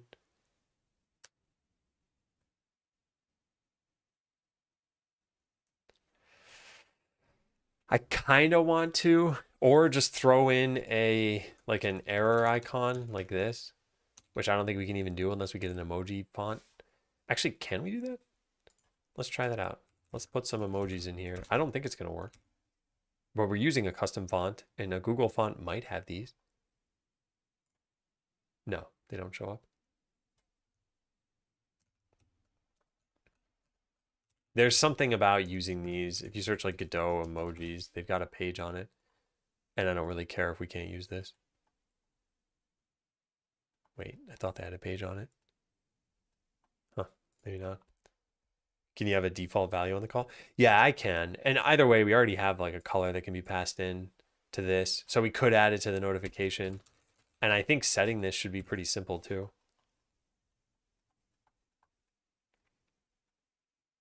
Yeah, we could just say like public void set color or set text color.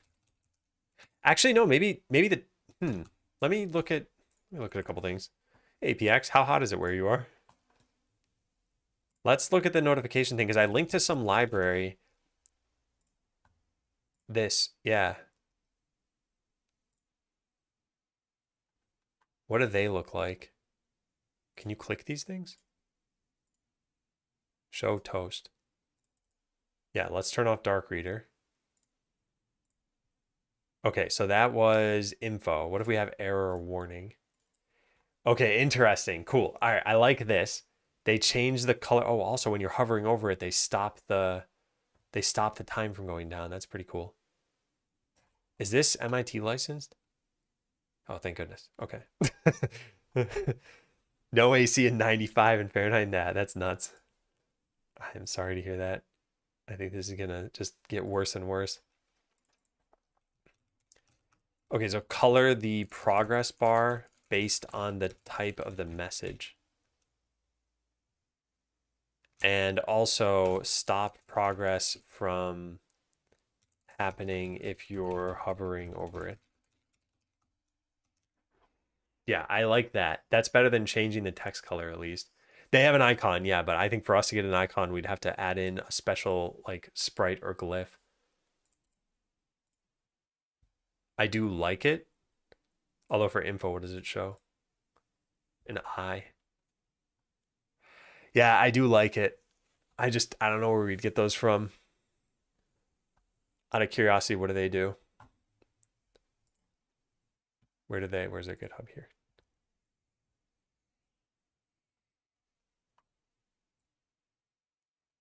I'm not gonna look for this. Gameicons.net.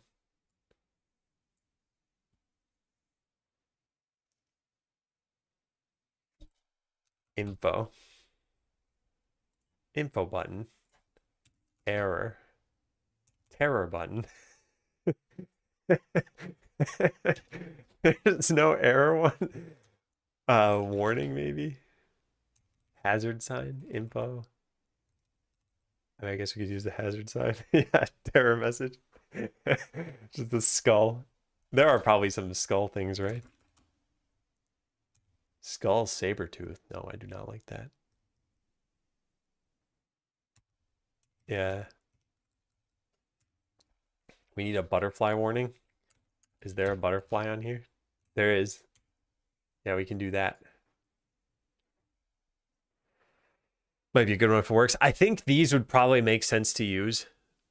I'm not going to do this right now, but let's take a reference to this.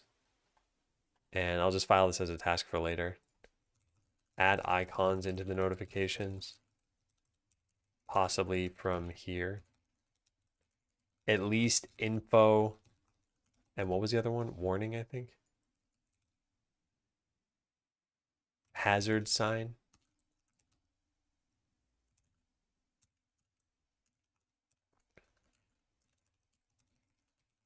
Where's the info one? Might as well go copy that too. That's the right link, right? Yeah. All right. But I want to do this. So let's do set progress bar color. Is there an echo in here? And then how do we set the color? Where is the progress bar? Progress panel. Progress bar. All right. So there's a texture.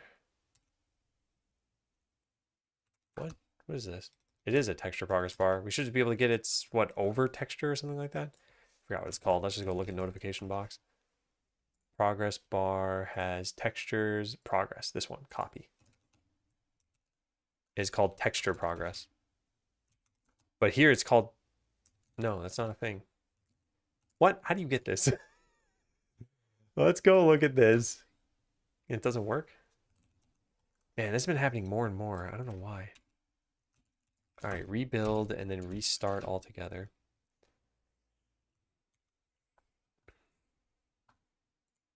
If you search symbol, there should be more that'll work.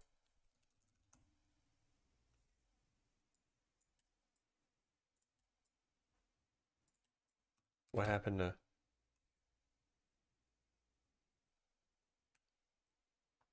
Wait, you're talking about...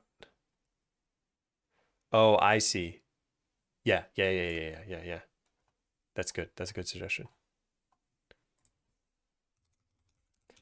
Although there are some other good ones that could work here. Yeah. ID, I'd probably switch to Rider from JetBrains. Just coded 15 lines of code and it feels like 1500. Are they lines of code that are 100 times the length of a regular line? Because if so, I know why it feels like 1500. But yeah, every once in a while, I think that happens where it just feels like, wow, why did that take so long? And especially when fixing bugs, I find that in large code bases, a lot of bug fixes are like 2 to 15 lines of code. That's it. And yet it can take hours to come up with those and where they are. I switched away from JetBrains. I wasn't using, maybe I'm answering a different question from what you were talking about, but what I was saying is VS Code is starting to like break on me in small ways that are hampering my progress. And I was thinking of switching to Rider. I wasn't originally using Rider. In fact, I've never used Rider as far as I know. I have used IntelliJ, and when I was working on Android Studio, that's what I used is IntelliJ, and I liked it well enough. I mean, I think it was good. It's just I'm very comfortable in Visual Studio Code, and if I weren't running into these issues, I don't think it'd even be worth considering a shift. But yes, I am using VS Code right now. Yeah.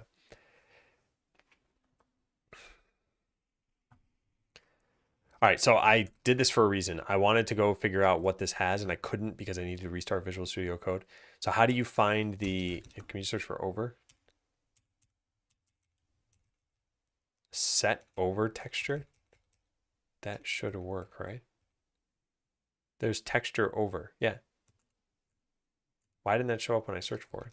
I guess because of the bug. texture, or yeah, now it's showing up. Okay, well, whatever. We could just set, wait, color. That doesn't have a color, does it? Texture 2D. Oh, well, let me go to that now. Oh boy, good job. It had to be unique though, so we don't modify it for every single one of these. Can we set a color? I don't think so. No, we would just need to make a new texture. Well, what inherits from this? There should be like a simple, I know there's gradient textures, and I guess I could use that. Yeah, I think we just need to use a gradient texture. A 1D texture that uses colors obtained from a gradient. So how do you make one of these? Oh, you have to pass in a gradient? Man, is there no way to just make like a simple color texture? Guess not. Yeah, I guess not. I guess we need this. Okay.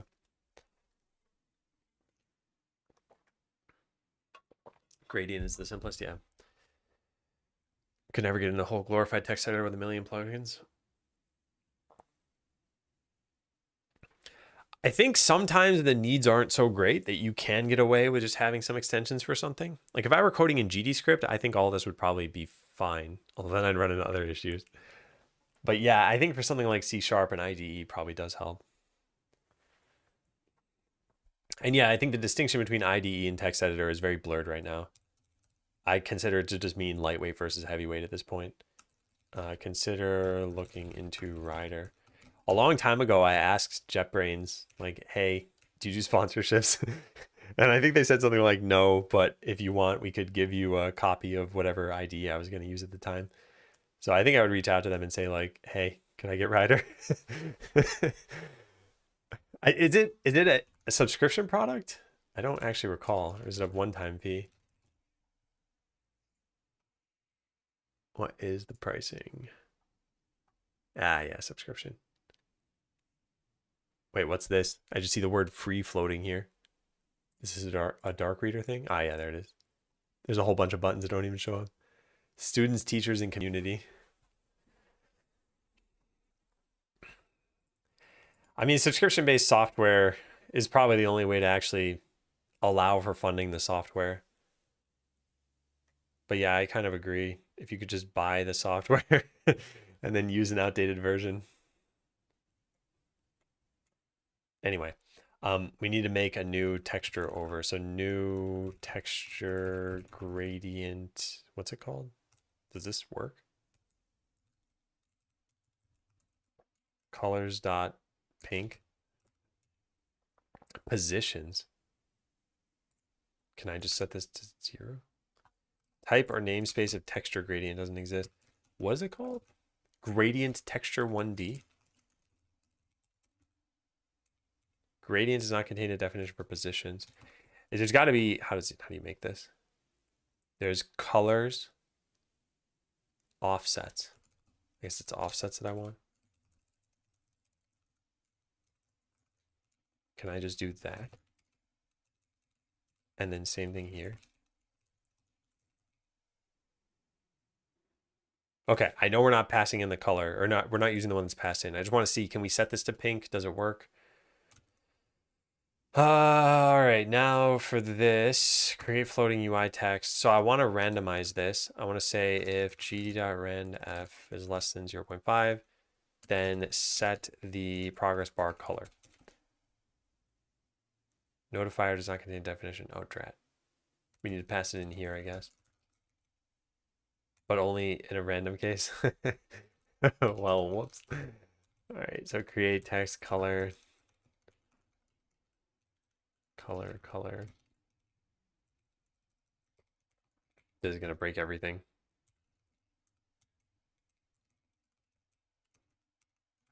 Yeah. Is persistent color. All right. So initialize that and then set its progress bar color.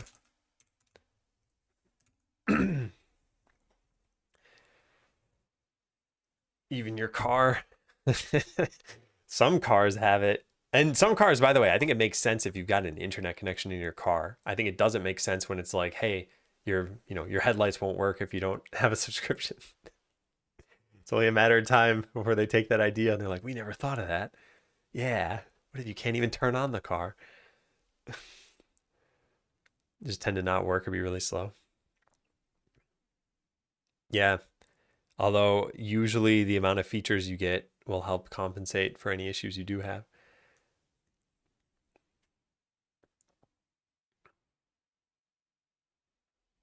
Yeah. All right, no argument corresponding to this. We'll just say colors dot. Let's set it to some obnoxious color so that I can definitely see that I've messed this up. Indigo, sure, whatever. That's probably not obnoxious, but like it'll be obvious that it's not white. Hopefully. All right, create regular has no argument. I don't think that's even true.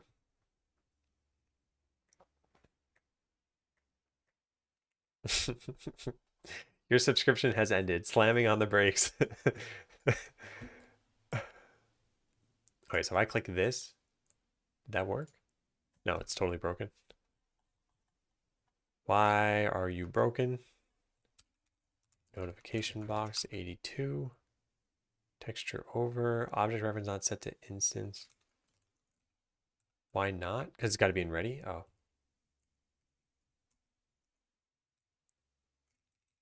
There.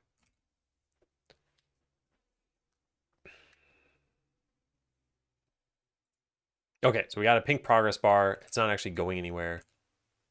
Why isn't it going anywhere? Peculiar.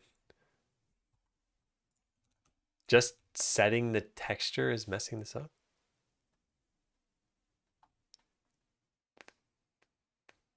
That's strange. That's really strange. Huh. Yeah. The heated seats behind the monthly subscription is what I was thinking of. Like, that makes no sense. Maybe if you were downloading the heat from the internet, it would make sense.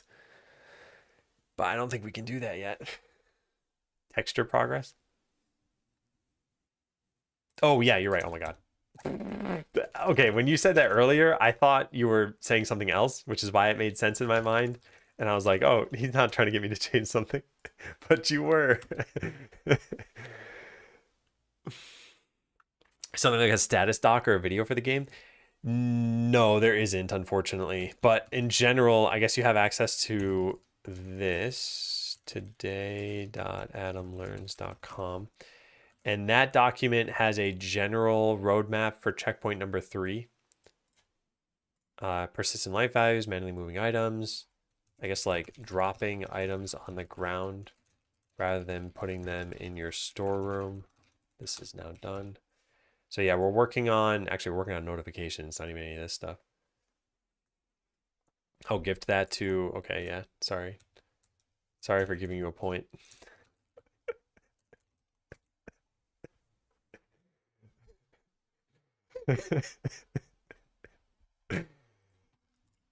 I get a kick out of this. Gifted -1 points to Magnetic Mind. You'd think, oh, hey, couldn't he keep the point for honesty? But no, it doesn't work that way. I mean, you mentioned this first. Okay, I'm not changing points anymore. You're both about to lose 5 points. 5 million points from Slytherin. All right, now let's test that out. Never mind, give it back. All right, you know what? You know what? Now you're both not getting a point. There. That'll make you try to help me in the future. Nice. Okay, so the question I have is, are we changing every progress bar at once? So let's go try this out. And I guess now that we're making new texture progress, there's no way we would be, so this shouldn't be a problem. I'll take the points you took away from them. 10 points to Craze.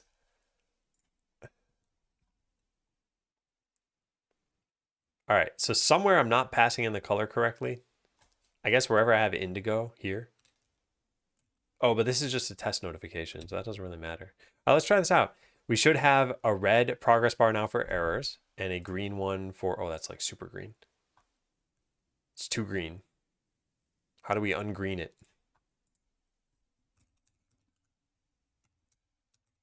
dark green.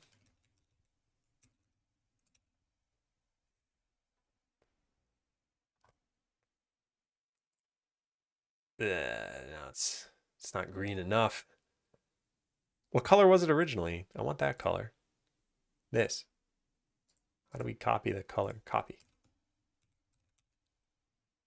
Why does it have indigo on my clipboard? Oh, it copies it only within Godot? Oh, drat. Okay, well, can we copy it from here? Yes, we can.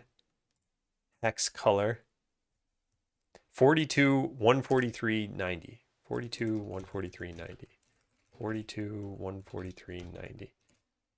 Now let's just make sure I did that correctly. Yep. Okay, so that'll be the same green we had originally. Let's run that.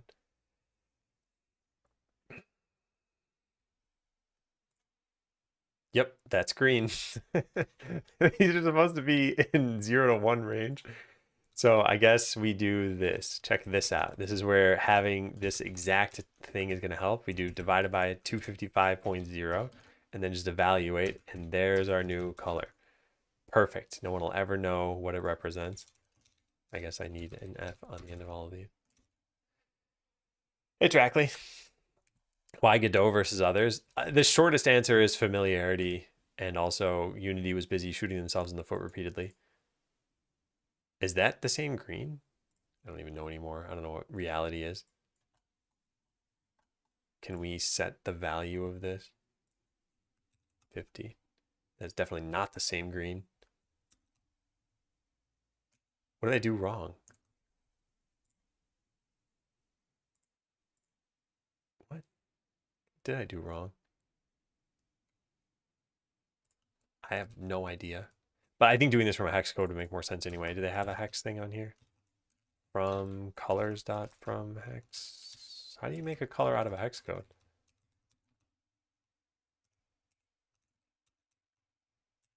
To HTML? From HTML? Yeah, that's what we want, from HTML.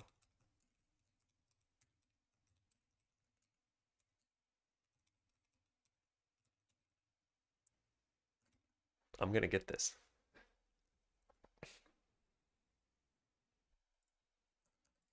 There we go. Green value was over 1 though. What was it? Oh, 10. I wonder how I even messed that up. I had an equation written out here. Oh, I didn't select the 1. Oh my God, I'm an idiot. Okay. So I did 43 divided by 255, and then its value had a 1 at the beginning. Oh, my bad.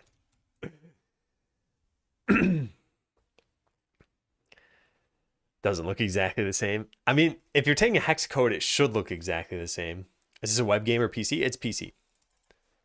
Although I don't mind making it a web game once we... Well, actually, no, that's not true. I do mind making it a web game because it's going to be a purchased game. Excuse me. And I don't think... Well, I guess itch probably lets you do that, maybe. But Steam wouldn't. Can you run it on the web? The only reason you can't run it on the web right now is because Godot doesn't support exporting to the web when you're using C# to build. But otherwise, yes, it would work. All right, so all I've done is change this one color, and I'm guessing all the reds already look okay. Let's go try those out. So we're just gonna click level up until we run out of money. No, that's too bright.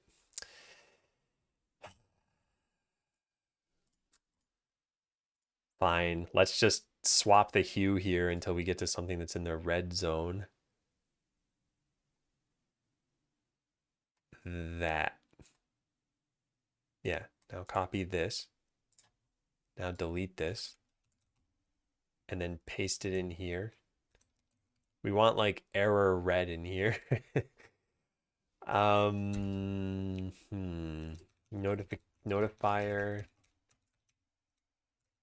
We'll just do public. Can we make a const color? Equals color. No, I don't think you can. But we can just make a public static color error color. Is that non-constant fields should not be visible. But we can't make it constant, right? Oh my God. Public static read only. There we go. All right, so that's the error color. Then we also want the, I don't know, info color, I guess. Yeah, info color will be this. Info. Oh, I already had quotes. All right, this is going to be notifier dot info color. And then pretty much everywhere we have colors dot red, we're going to replace it with this. Yeah, yeah. Yeah, yeah, yeah. Oh my God, I'm replacing the wrong thing. Oh, well, whatever. Yeah, I'm typing info color instead of error color, but we can just find and replace them. Error color. And then just change the hired adventure one to use info again. That should work. What other games have I made so far? I made Botland, which is not currently playable, but will be again soon. And I made Ophog, and I made I don't know, little other things here and there that just never saw the light of day, basically. All right, so let's try this out. Nice. Yeah, that looks pretty good. I like it. Yep, Botland will be playable again. Altman is going to work on open sourcing it and probably hosting it. But I don't think anyone's going to want to play it.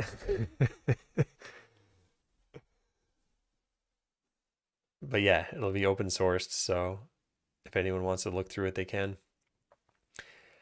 To be honest, I really think there's going to be very minimal value provided by open sourcing it, but it'll just be a load off my mind. Like, hey, I spent 5 years making something and it's not totally just dead. Okay, so we've colored that, and the other one, we did not make it so that they get, their progress is paused. Yeah, so stop progress from happening if you're hovering over it. So notification box. I don't know, do we already have the right mouse thing set on this? Mouse filter set to pass. Yeah, I think this should work then. This is my full-time job. Yeah, it is.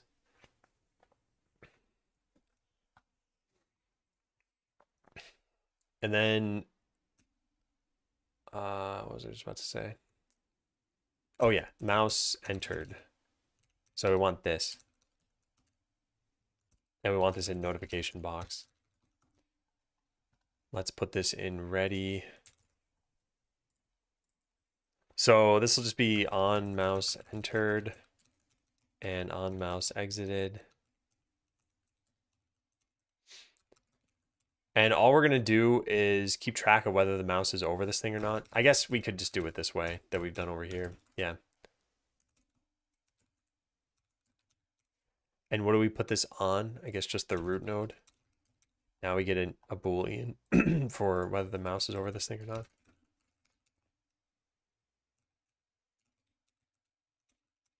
What if you need those colors elsewhere? You put them in the notifier class, which suggests they should only be used for notification. Yeah, if we need them elsewhere, then we'll refactor them out of there. You might think, okay, why not make like a colors class or custom colors class or something? And like, yeah, we totally could do that. I generally consider myself to have like kind of 2 stages of coding. I think the mostly correct way, or actually maybe 3. We start with just the somewhat correct way, and then clean up the commit to be mostly correct, and then any like low priority cleanup after that just turns into like tech debt and an issue. So right now we're in this, and we'll eventually clean this commit up. But even then, I don't think I'm going to change the color for that. Botland looks interesting for those who want to learn code. Was that your intention? It wasn't. my intention was just to make a fun game. But I think, anyway, it's not online for a reason. It was a commercial failure. And the whole teaching code, I think we would have needed to do very different things if we wanted to teach code. Tech debt, so it never gets done. I think for a lot of people, that's probably true. I do spend time cleaning things up. Like even earlier today, I refactored one system into another node, and like that was tech debt, but we paid it off pretty much immediately. I think people didn't get hooked due to complexity. I think there were a lot of issues. Complexity is definitely one of them. And there were lots of ways of cutting through the complexity, but still it was just, yeah, there were a lot of issues.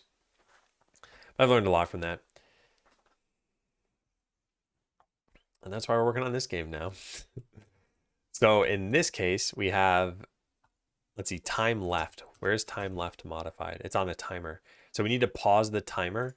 Is there a way to do that? There must be a way to do that. Notification timer dot pause. Is this a settable property? Yes. Paused equals true. And notification timer dot paused equals false. And this assumes that the notification timer exists, which it doesn't always exist. Why is this not a problem then in process? Interesting. I actually don't know why.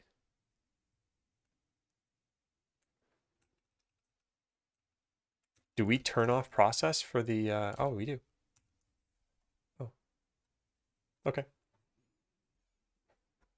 So then this is not possible for persistent progress bars. So we can't do this code. I guess what we would do, excuse me, is just say if not is persistent, then do this stuff. There we go. Currently restructuring one of our projects to work off generics and whatnot. It's been fun. Yeah. Yeah, color extensions class, that could also work. Yeah, I think generally, like, okay, my whole kind of theory of software development has changed quite a lot over the years, and it's aligned more with the business side of things. If you're making a project for fun, then you can do pretty much anything as long as you're having fun, right? You could write terrible code, you could dig really deep into some issue that nobody's ever going to care about. But when you're making something for business, there's a lot of just validation, product market fit, and prioritization that you otherwise wouldn't have to worry about if you're just doing this for fun. And the prioritization in general is not even just like tech debt versus new features or something. It's like which features are even worth doing that people are going to care about. And in general, since you don't know for sure that anything you ever produce is going to be a hit until you've actually like tested it by putting it out there, then you don't know if any of the work you're doing is even worthwhile. It's like Botland was, not commercially successful. But is there any incarnation of a game like that that could be? And yeah, probably, right? Like there's got to be some nugget of a good idea in any bad idea. And I always kind of joke about this, but there's the you could take any game and turn it into Minecraft and it'll be successful to some extent. So let's say you're trying to make Mario Kart and you're like, it's just not working out. Just turn it into Minecraft and there you go. And the reason I say this is like, a lot of people said, hey, why don't you turn Botland? Why don't you like get rid of the programming component or something? And I'm like, at that point, it's not Botland. It's not the game I wanted to make. So anyway, just some sort of general ideas there that I've been thinking about. And Skeleseller avoids a lot of the complexity of Botland by just not having a programming interface. You don't need to debug. You don't need to teach people coding. You don't need to have some like drag and drop interface. And it's a single player game. So now you don't need a bunch of infrastructure running on AWS. Yeah. Like to jump into independent game development. I don't believe it could be financially successful. Yeah, I agree. I think this is something that is very, very tough. And I think this was always historically very tough. But I think it's gotten harder. And I think part of the reason why is the accessibility of making games has gotten like easier or more accessible. And as games become more accessible to make, that means that there are more games made, which means that then consumers are flooded with choices. And I always kind of said this, but if you were around during, let's say, like the Nintendo era or the Super Nintendo era or something like that, or even PlayStation, it's like you didn't have 10,000 games to choose from. These consoles had, at most like 700 or something. How many PlayStation games existed? Number of games.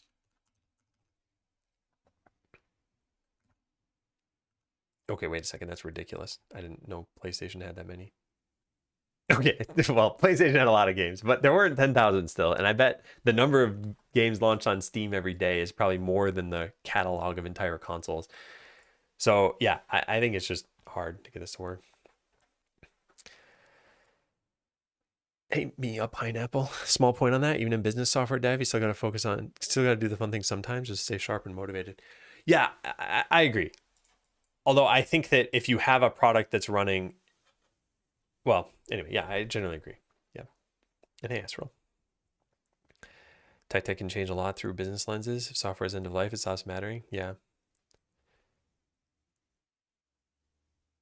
Yeah. Anyway, the other thing I've kind of talked about is um, big software companies versus super successful indie games. And if you consider the like the top of the success of indie games, you know, Terraria, Minecraft, Stardew Valley, okay, these made lots and lots and lots of money. But if you consider the next echelon of that, games that are good and sold well, but didn't sell like so well that the person's a billionaire now, and I don't know what examples I would even have for these, but those are probably the same general salary, if you call it that, of just working at a big software company with almost none of the risk. So there's that angle to consider too, which is what's the opportunity cost of doing your development. And for me, it's like I probably make about $300 a month right now, which is pathetic. Like that was my plan for 2024 is just not focus on money. And I don't think there's any location in the world where if there's a minimum wage that it would work out to less than 300 a month. If there's no minimum wage, and obviously you could make zero, but yeah. My dream would be to get financially to a situation where I don't need income for my day job anymore. I can write one game. Yeah. And I think you can still write a game while you have a full-time job, and a lot of people end up doing it. It's just a matter of balancing everything else you might have in your life, and that can be quite a challenge. And that's what led to me quitting my job in 2015 is because I was married, we had a social life, I had a full-time job, and then I was working on Botland on the side. And my wife is like, hey, the Botland stuff, that doesn't really need to happen, right? And I'm like, hey, the full-time job, that doesn't really need to happen, right? But either way, it's like I couldn't keep up with the other stuff. So something had to give. All right, I think I've coded this and I just haven't tested it. Working on a game that I hope can go somewhere financially, but I'm doing it while working a boring, stable, non-game software job. Yeah. Yeah, what's nice about that is if it doesn't go anywhere, then you probably got most of the benefits of game dev. You know, I keep saying Botland was a commercial failure, but it was not a failure in practically any other sense. Like I learned a ton. I made a ton of connections. Yeah, I don't know. Yeah. Pick any other dimension basically. And if it's not finances, then it went up somehow. Yeah, fortunately, it's definitely quotes there. I mean, it could be a good thing for you. It might not be. All right, so there's our notification. If you're hovering over it now, it doesn't make the progress bar go down. And you can click it to make it go away. And persistent notifications don't have any problems with, oh, wait, no, never mind. There is a problem. What is that? Line 63 of notification box. Why is this a problem? If it's not persistent, then, oh, everything is not persistent at the beginning. It's got to be set here. Yeah, there we go. Oh, which means init now needs to be called after ready, which might already be done. Let's take a look.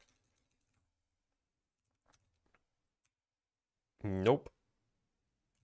But now it is. Working on a side project while having a full-time job is super difficult. I agree. I definitely agree. I think the other thing is it's sort of like, I remember I was reading Game of Thrones, but I was reading it only when I would travel somewhere. And it's pretty much impossible to read Game of Thrones while you're traveling, or only when you're traveling, if you're traveling infrequently, because you can't remember all the characters and locations and the significance of what was said, 3 chapters ago.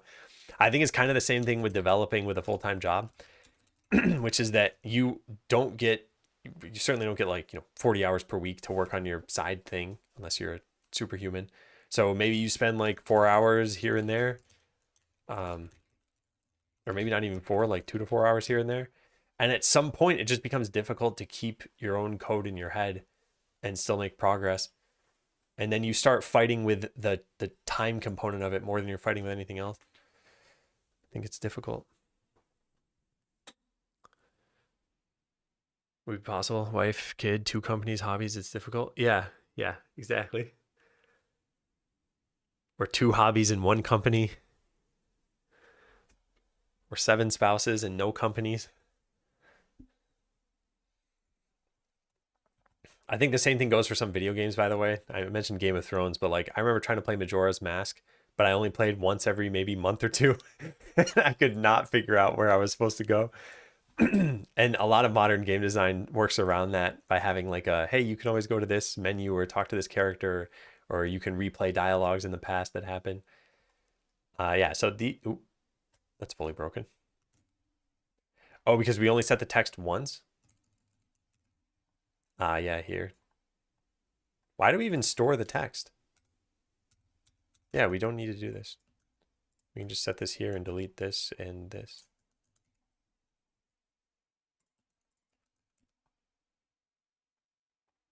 Also, why do we save is persistent?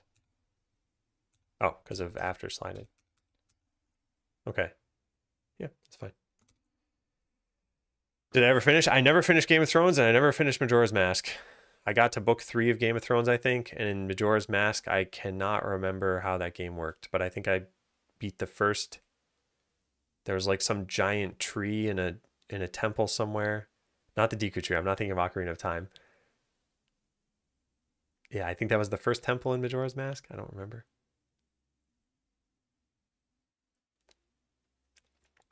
The reason it works for me is mainly I've been doing code long enough and good enough. Yeah.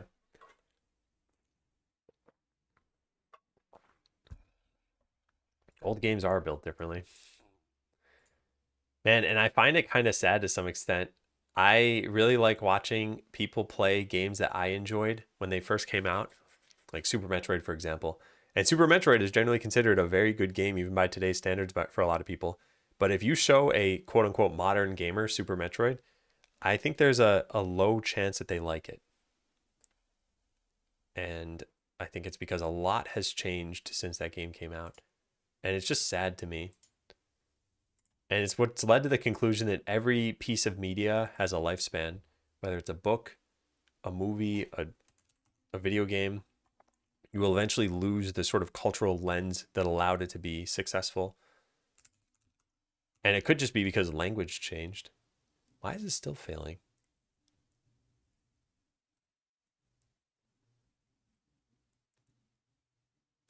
Why is this failing? Oh, because the notification timer only works after the slide-in is done. I think this should be set immediately. I also think, how does this work in the where'd that page go? Here. How did it work over here? Okay, so we should create the timer, we just shouldn't start it yet. Yeah.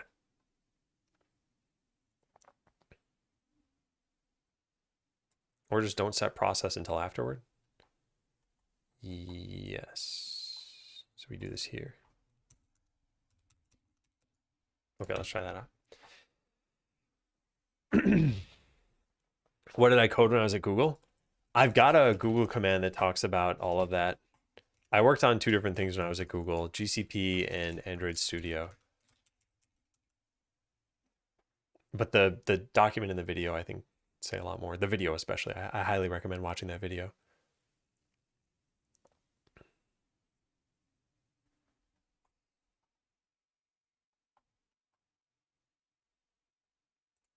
I think there's a pipeline of gamers who end up watching Twitch streamers who introduce them to all kinds of games. Yeah, I agree with that.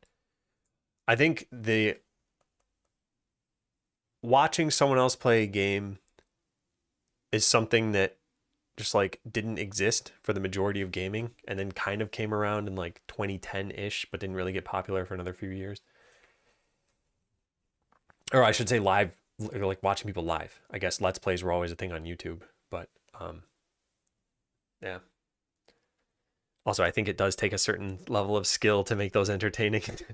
You can't just watch someone play if you don't know them and just trust that it's going to be entertaining. If you had to go back to Botland to add a feature on a scale of 0 to 10, how challenging would it be? Probably very challenging. I'd say like a 7 at least. Yeah. For one, it was written in JavaScript. And that means that there aren't static types anywhere. 2 is that I just haven't touched it in pretty much 4 or 5 years at this point. And 3 is that it probably wasn't the best code even back then. There were a lot of things I would have liked to have changed. Must have made more in an hour at Google than you do in a month, based on what you said previously. I don't know about that much, but yeah, anyway, the total difference is steep.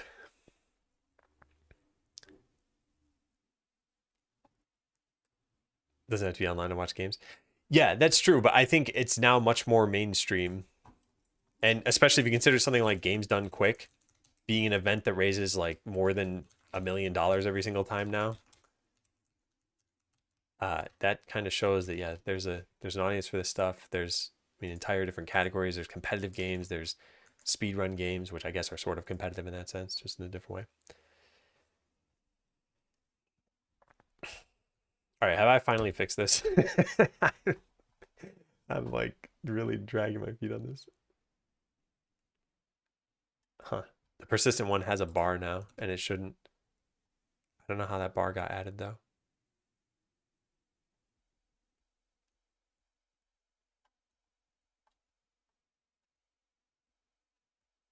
What did happen with that? Oh, this could be done up here. Actually, is there an error? No, there isn't. How would that progress bar show up? It shouldn't even show, right? Progress bar equals get node. Visible equals not persistent. Oh, this needs to now go into here. There we go. Problem solved. Yeah, I generally have a lot of different commands. I guess I'll make an alias help commands. There we go. Yeah, Games Done Quick is quite the event. It's a bunch of speedrunners trying typically not the fastest possible speedrun strategies, but something that'll work for an audience. So they've got some room for error. Plus, I mean, if you're a casual watcher of those things, you don't really care if they're, 2% slower than their fastest possible time. All right, yeah, there we go. And when I hover over these things as they're coming in, should still work. There should be no errors. Hey, Rick. Yeah, this is looking good. All right, cool. Yeah, so there were a couple of tiny changes we made. One is you can now customize the color of the progress bar, and two is that the progress bar will not lose progress or gain progress, or however you want to say it, when you're hovering over the notification. That way, if you were like, whoa, what does it say? You'd have time to read it. So I'm pretty happy with that. Let's go check that stuff in. Let's look for the Indigo code and just delete this. Oh, which means there's one other little thing I kind of don't like, which is if you click... Ooh, that's a problem. What happened there? Or is this an old version? No, it's an old version. Okay. Yeah, there's one other tiny problem, and this isn't really a problem with the notification box, but rather the thing spawning the notifications, which is we don't have any rate limiting on this. So, for example, if I click grant most things, this is a debug function, so players don't have this. But it has 3 things: hire the warrior, rogue, mage. Okay, fine. But then I click it again, and it's like adventurers are already at max level. Because what this try is doing is just, it'll try leveling you up 10 times and hiring every adventurer. And it can't, so it just like spams you with notifications. Can you spawn a couple regulars and hover one in between? I just deleted that code. But what do you mean by hover one in between? How do you manage finances running from previous savings? So I don't want to share too much about this stuff, but I guess there are a couple things. It's a combination of savings plus an expectation to make money in the future. My wife and I had an agreement that 2024 is just no focus on money for me. I said I just want to see what 1 year of following my whole mission statement would be. And I laid out this whole, where is that? I wonder if I have this anywhere. I probably don't have it visible anywhere. But it's probably on YouTube or something. Anyway, the mission statement was inspire, learn, make, and have fun. And I feel like all of those things have happened, and it's been great to just kind of see where this stuff takes me. Also, even setting out to do a game was just because I was itching to do something different. I was like, you know what? I'm going to do game dev again. And I did, and it's been great, and I really like that. burned my savings before I'm building a game. Well, there are also, okay, so like I said, I worked on Botland. There were a lot of problems with it. The budget was somewhat large. And now as Skeleseller, the budget has been about $500. And so far, I think we've spent maybe like 100 or something. And we'll need to spend the rest of it in just publishing the game. But yeah, there's just very different expectations for all this stuff. Do you ever get anxious about it? Yeah, occasionally. I think the big problem is, in 2025, like I said, there are going to be monetary expectations. And I've got some ideas around this. Like I wanted to make that organization course that I've talked about. And I think that'll do pretty well. But will it do well enough to cover, 2-3 years of finances? I don't know. I don't think Skeleseller is going to just like take off. And I think there are ways to maybe market it as I'm working on this other stuff. What if it will be much harder to return to the industry? I don't think it'll be too hard to return to the industry because I wasn't working at a traditional job from 2015 to 2020. And then in 2020, I applied to a bunch of places and I got offers from places and ended up working at Google. So I feel like if I took another 5-year break and then needed to go back to work, I could probably find a job. But hey, if it doesn't work out that way, it doesn't work out that way.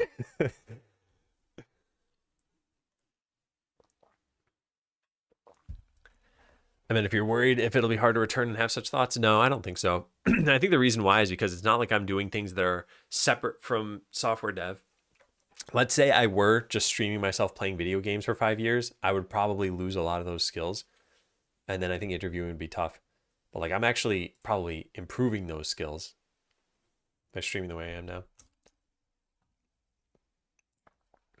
And also, I mean, I've kept this up to date. You all have access to this too, the journal. But this has just 2 bullet points for every single day I've been streaming so far. And you can see it was a lot of just different software dev, game dev. We did a code jam, worked on prototypes, and yeah. Then it's been mostly Skeleseller for the last 40 something days. Might make more money creating a course for Udemy or other learning platforms. Yeah, that's another route I could potentially take, creating a game, do a course on that. And part of it is, I don't want to get too off track here, but there's like an optimal way to make money if you're in software dev. And it's either make a hit product or service, or it's work for a well-paying company. Or multiple companies, I guess. This is optimal, but really hard to do yourself. And there's a lot of luck involved. And working for a well-paying company is something where if you line up that job, then you're just getting a paycheck every so often. But anyway, the reason I mention this is, let's say you try to come up with something where you're like, okay, 2025, the goal is to make X dollars in that year. You could just consult for a well-paying company for, let's say, 3 months, and then maybe do whatever you want. So is that the route I want to take eventually? I haven't really decided. Yeah, the first one's definitely better if you can make it happen, because probably that more aligns with your passion than working for a company. And yeah, the VODs can be a reference, but what I've generally found is that people don't care about what your hiring materials are, especially when it goes through so many layers. It's like first you get to an HR person, then maybe you get to like a recruiter. Then you maybe get to a hiring manager, and maybe that hiring manager is the person that is going to be your manager, and maybe not. And then you get the whole team of people who might interview you as well. And how many of them are actually going to pull up any of your reference materials?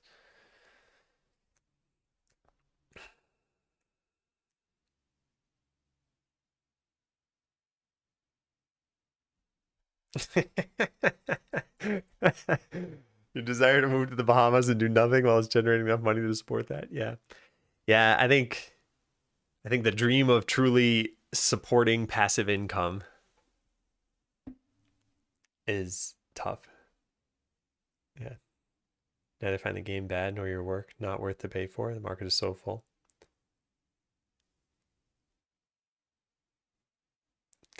Yeah. I think we'll figure this out in a few months. I was kind of mentioning this, that the summer was like a period of chaos for me, and that September is when things should be normal again. I want to really exploit this time and spend September and October almost entirely on just making progress with Skeleseller. And then I want to do some like prep for the launch stuff. And then yeah, 2025 is going to be like figure out the next plan. Yeah.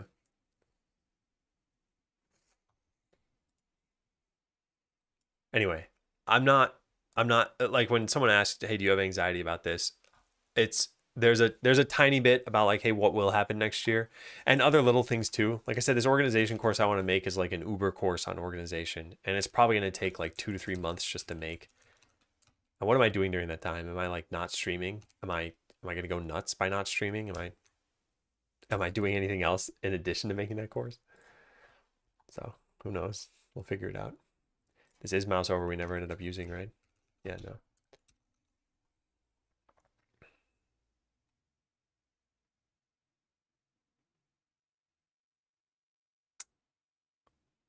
This comment needs to be moved. It's always so hard editing inside of a diff because I can't tell where new lines are. Let's just look at this. Yeah, there.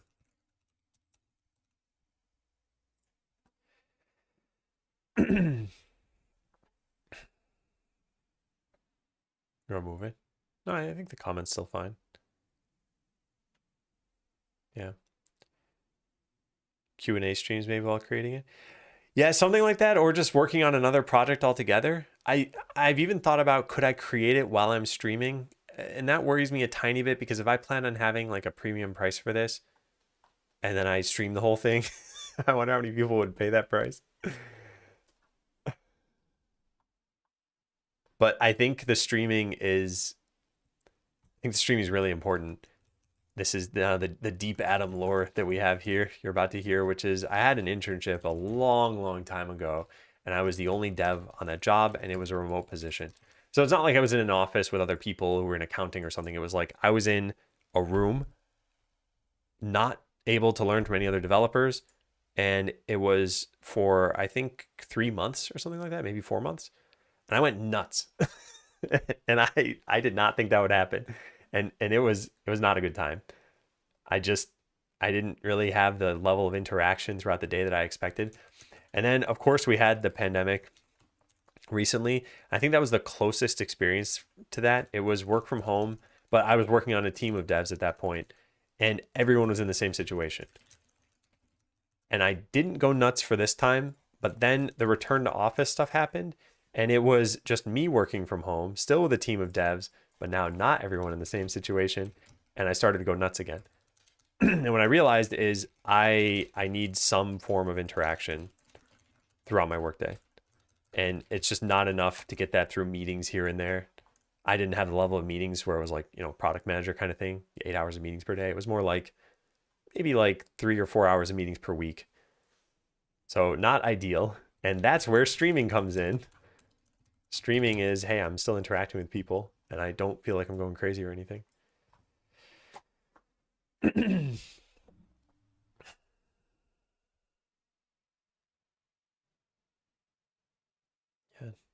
Add us to a supporter package or something. Yeah, I'll figure out how that works in 2025 when I take a look at all that. Yeah. Hey, Feardrop, welcome in.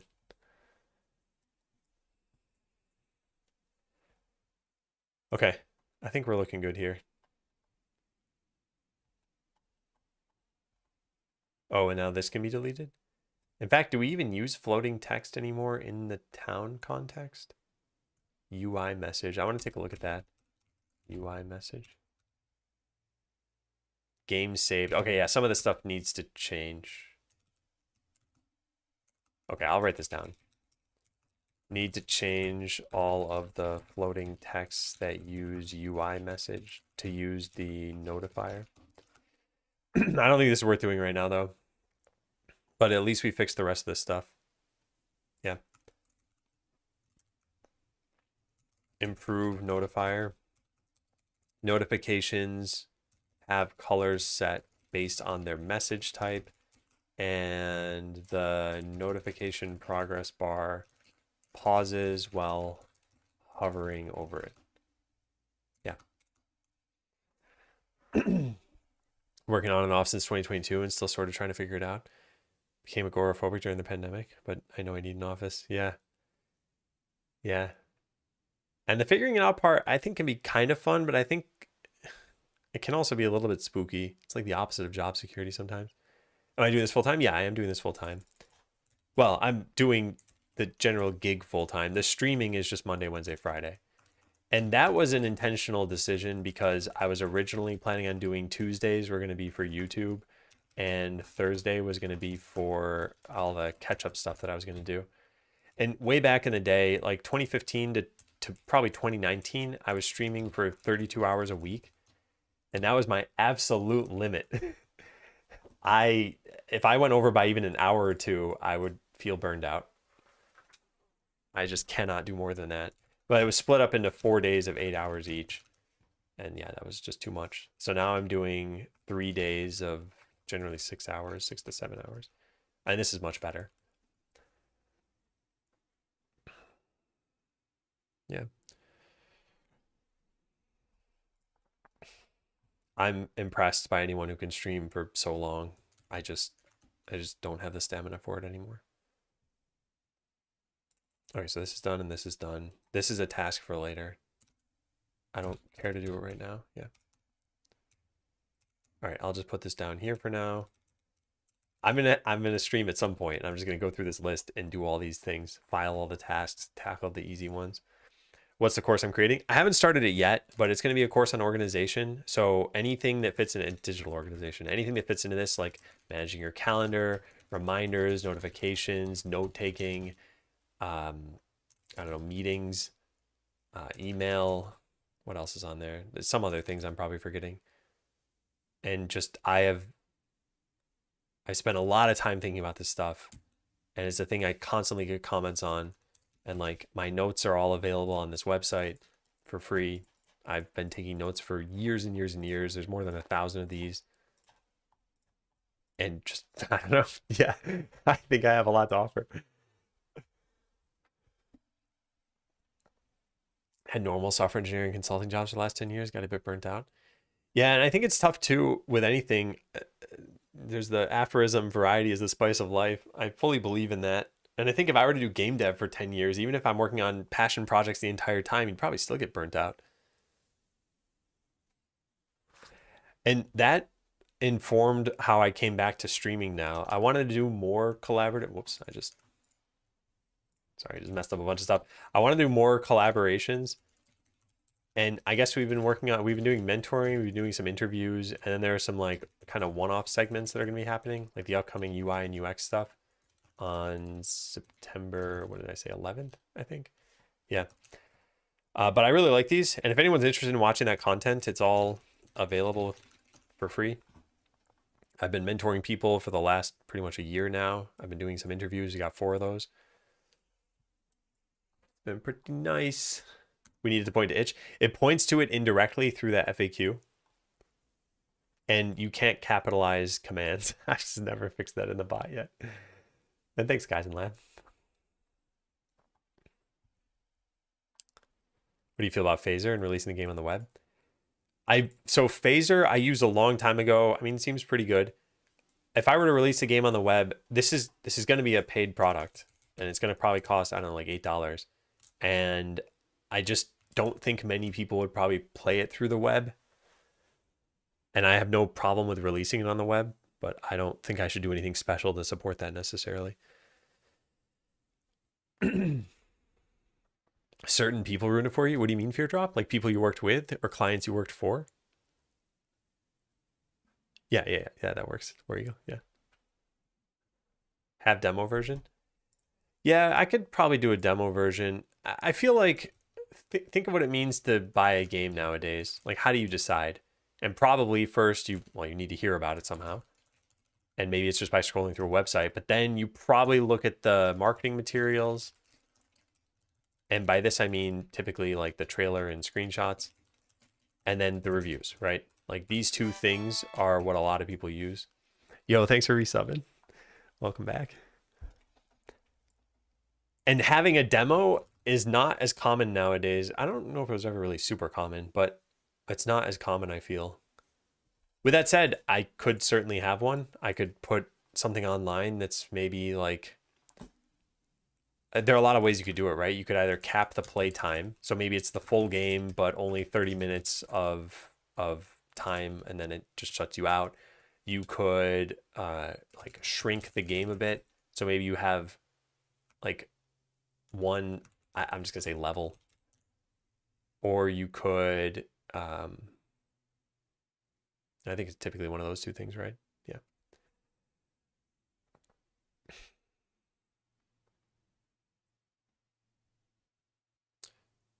Next Fest demos, interesting.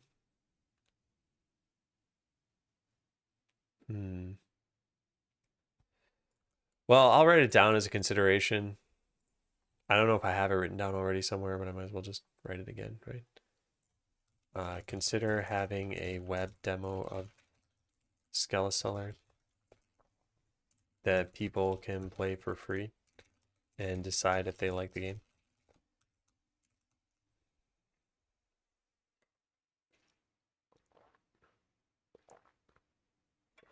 Or a Steam demo. Okay, yeah. I guess it doesn't necessarily need to be this. Or a Steam demo. Look into Next Fest.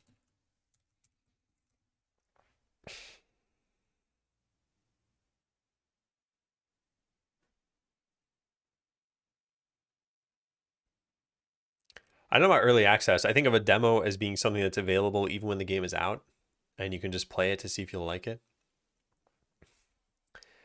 But yeah, that's some of the launch stuff we're gonna have to do. By the way, what time is it? I should probably take another break, and then when did I start? Yeah, I should take another break, and then we should work on this stuff. Okay, I'm gonna close out of these things. All right, I will be right back. Is it jump time? It's jump time. Again, for those of you who've never seen this, you can just type join in chat, no exclamation mark, and then hear the commands. Have fun. I'll be back in a little bit.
Hey again, everybody.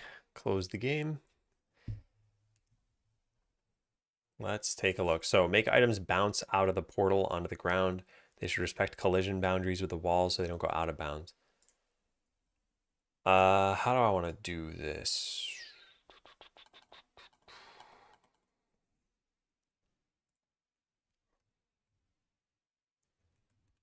Do I want to do this?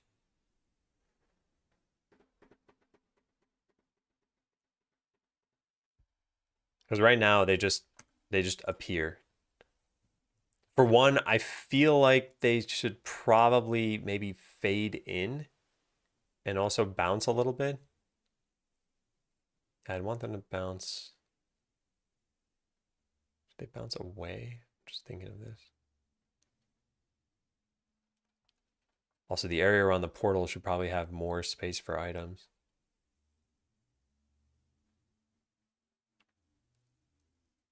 It's almost like I'd be adding gravity in a Z dimension. Or like the third dimension here.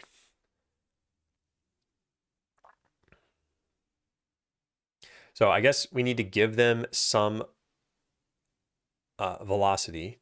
So some angle out of here. We just pick an angle. And then we add a tangential velocity that decreases, but then this thing bounces.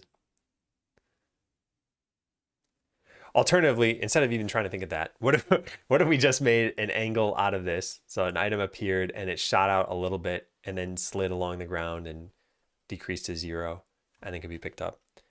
And it could bounce against any walls.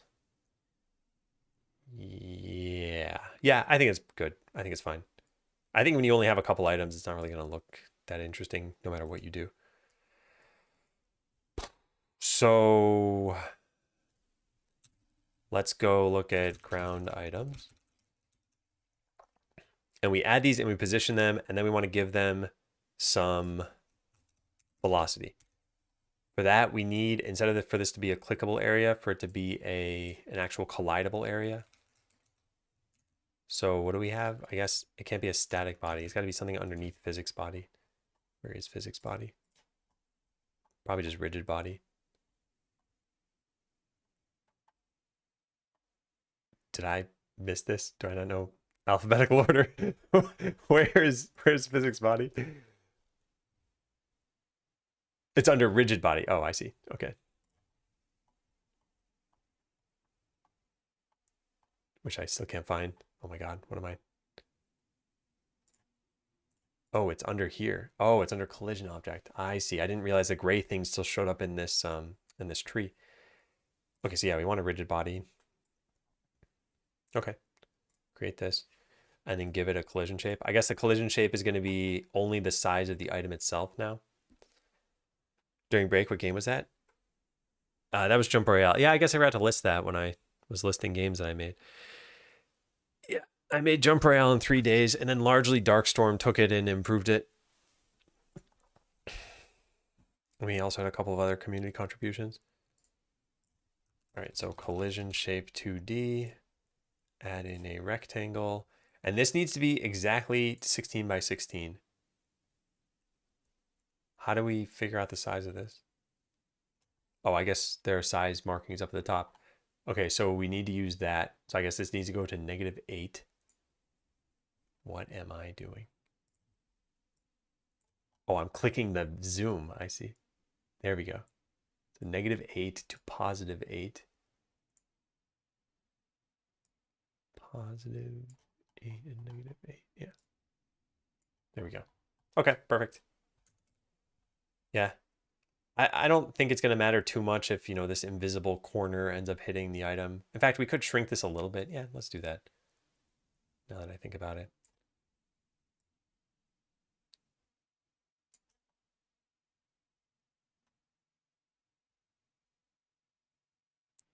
I can't tell. Oh God, there. All right, that's probably good enough. Cool.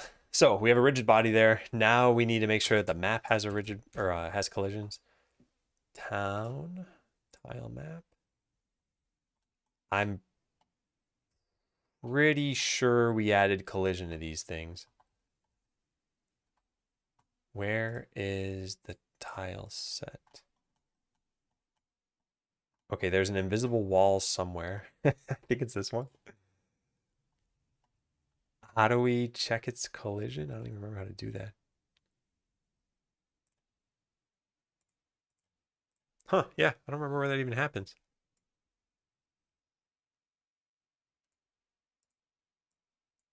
Oh, what am I doing?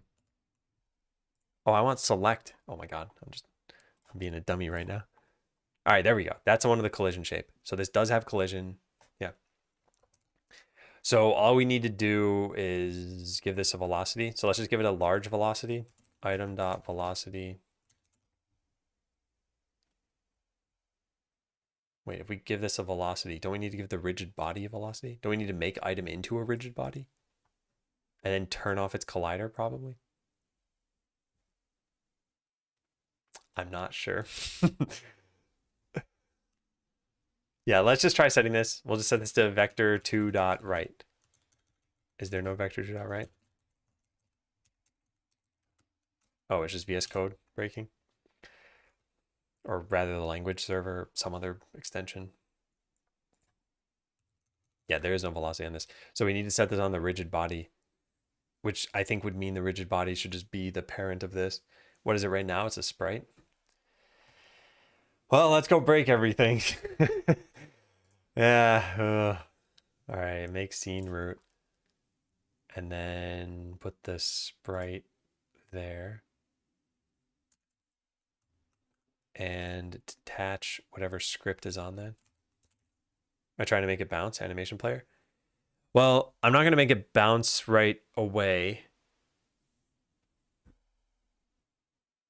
But what I was thinking is that the bouncing would need to happen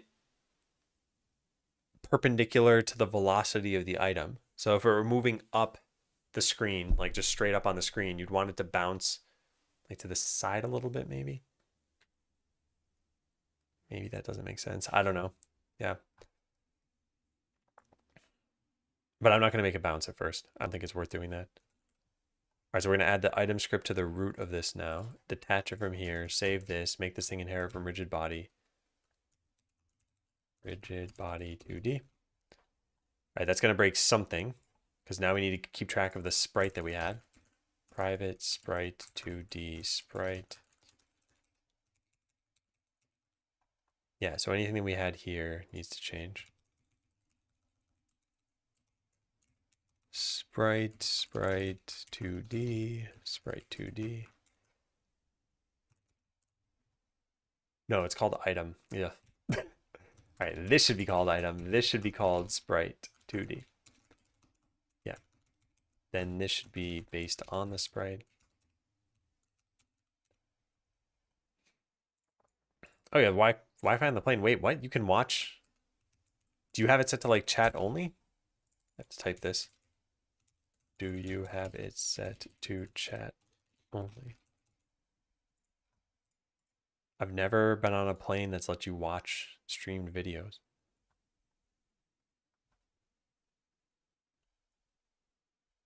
Thanks, Anosa. Yeah. You can play it now if you want to, but we're now far enough from the last feedback round where it's probably not worth it. You should probably wait till the next one. And the next demo is going to be probably end of September. And in that time, I am going to hopefully finish the music, the first music track, just one music track. But yeah, make sure to dedicate time to finishing the first music track for the next checkpoint. Oh, you can see the stream. Wow. Yeah. Do you allow people to join the project? No, I haven't. Excuse me. Other than at the very beginning, there are 2 other people working on this with me, but they joined at the beginning. They've been sort of long-time community members / viewers.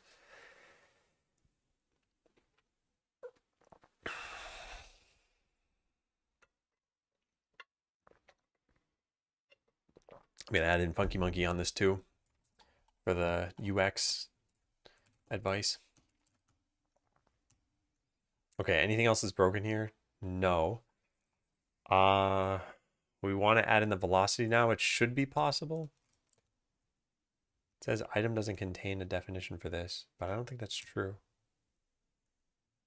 Maybe. And then do you have to like apply impulses or something? Yeah, I don't remember. Rigid body 2D. You know, I did type the D. Didn't press the key in far enough.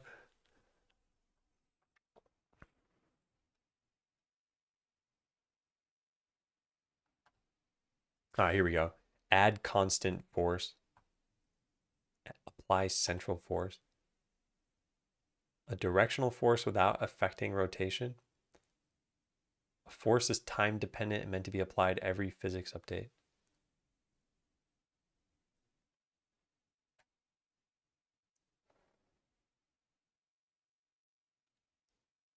Applied every physics update. I want to just apply one and have it move according to that force. Can I not just do that? Oh, time independent. Applying an impulse every frame would result in a frame rate dependent force. Okay, so I want to apply an impulse, but I want like a central impulse or whatever, right? Is that possible? There is. Apply central impulse. Okay. Yeah. No, I don't mind when people provide suggestions in chat. In this case, I think I found the thing that I want. So I'm gonna, is this all we need? Yeah, but this is gonna apply it with 1 pixel. And I don't think that's gonna be enough. So we probably need to multiply this by like 50 or something. We also need to give it some kind of friction. Oh, that totally broke. Whoa, it didn't totally break. What is going on? Oh man. Okay, this is a mess. I can't even pick up the items anymore. Oh, how funny. Okay, so the clickable area is now not just a node in here. We're gonna have to make this unique. I might as well make this unique too. What a mess.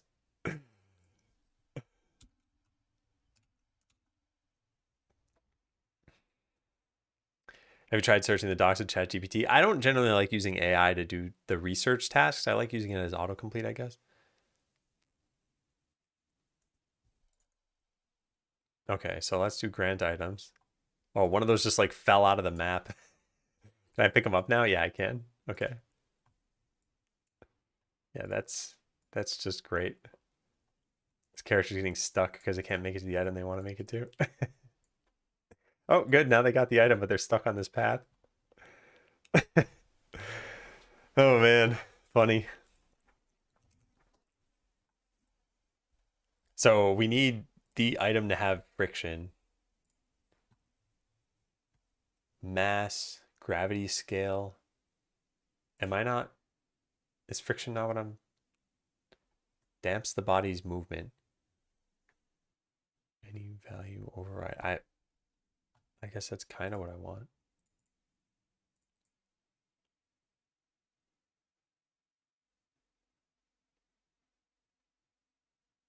I don't want this thing ever rotating. Oh wait, lock rotation. Yeah. Can you drag characters? No, not characters, but items you can. I think we want to just set this to something. I don't know what. Yeah, I'll set this to 1. I don't know what this is even doing. Okay, well, this is clearly not what I want exactly.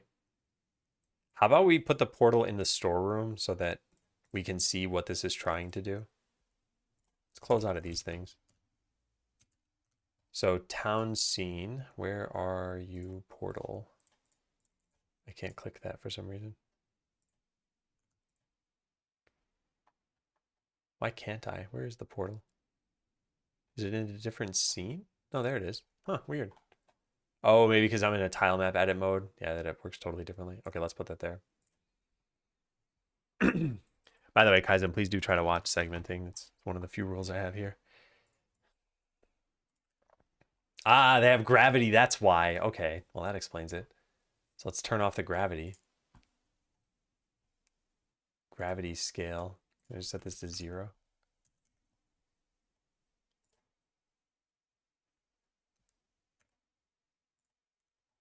Okay, I mean, that looks kind of cool. I don't like how they all spread out like that, though.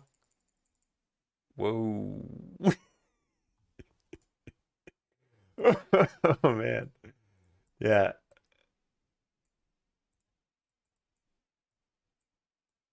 All right, well, at least they disappear after some time, right?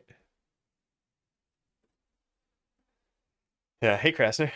And no worries, Kaizen. It's not a thing that people would generally assume coming into a Twitch channel, so I usually have to tell people, which is fine.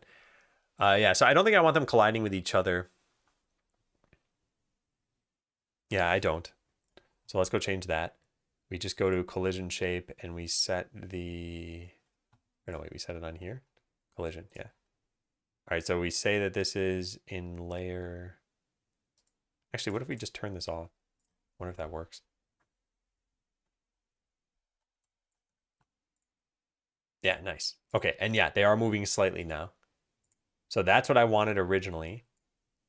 I don't want them to collide with even characters. Yeah, they don't. Good. In fact, oh yeah, I only wanted to collide with a map. Uh-oh, that doesn't look good. Oh, they are colliding with a map now. Oh, because the character holds it above their head. So we got to turn off collision when they're picked up. The item doesn't know when it's picked up though. I guess it'll need to. Oh wait, no, it does. Well, it kind of does.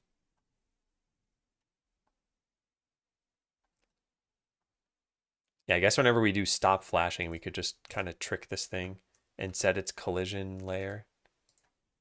Copy property path. Collision layer equals 0.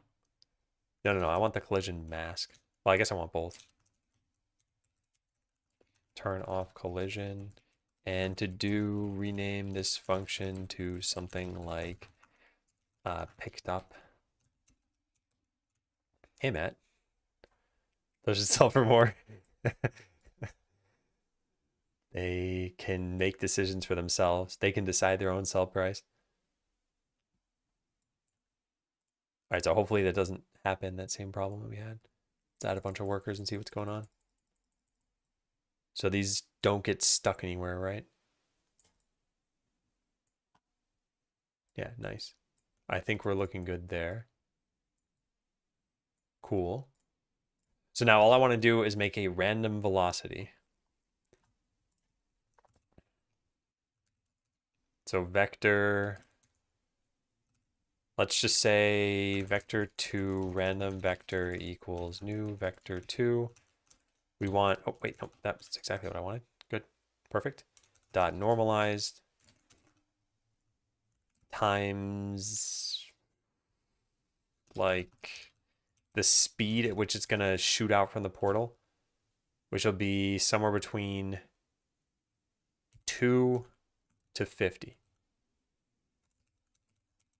And then apply that here. Can I multiply by a double? Okay, let's go test that out. I think this will look pretty good.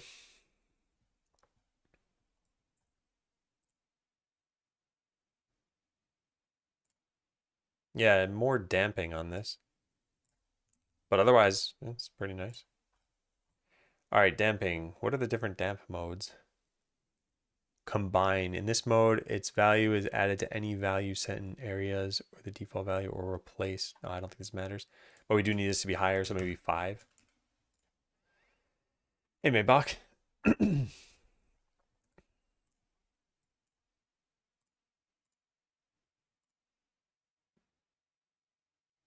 Okay, it's super laggy when these items come out of here.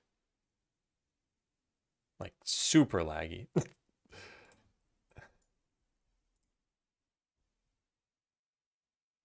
But why? It's almost like they're trying to interact with each other, but they shouldn't be. Max collisions.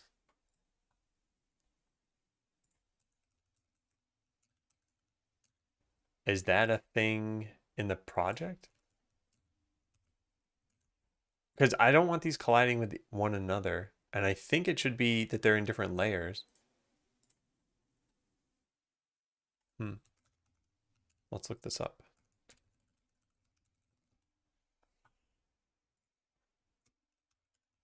Just stating that there are a lot of collisions happening. Oh, I see. Oh, there's max contacts reported. That's the thing I was thinking of that you were talking about. But there shouldn't be any collisions happening, is what I'm thinking. Like, I wonder how much of this has to do with just spawning a bunch of items versus that it's maybe the items are colliding with each other. I've added the web stuff as well. Yeah. Yeah. Well, there's no web stuff here, unfortunately, but it's still the same general development loop. Yeah, for a small number of items, it looks like it's working fine. In fact, after the items have settled, we can just delete their collision entirely. Yeah, I should do that. I wonder how we would detect that. Probably we wouldn't be able to. Are there any signals here? Signals, body entered, exited, state changed. We could just have a process that checks its velocity, and when it's approximately 0, then we just stop this thing entirely. Do we have a process in here? No, but I could just add one. The checking might be taking a while. Yeah. Public override physics process. If velocity, I guess what, linear velocity? What are the kinds of velocity? Yeah, if linear velocity dot approx. Wait, what was that? There's an is 0 approx? Oh, cool. If it's approximately 0, then turn off collision.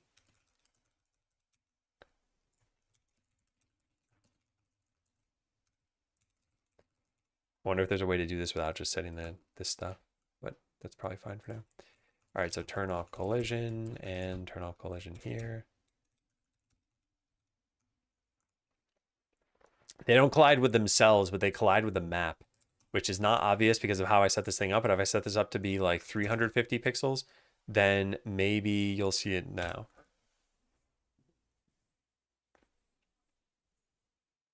Why a full rigid body instead of a simple, what is a Verlet integration? Or is it Verlet? Numerical method used to integrate Newton's equations of motion. The rigid body is so that they can collide with the map, which hopefully this shows. No, it doesn't because they're not going far enough. Oh, this does look super cool. And this is pretty much exactly what I wanted.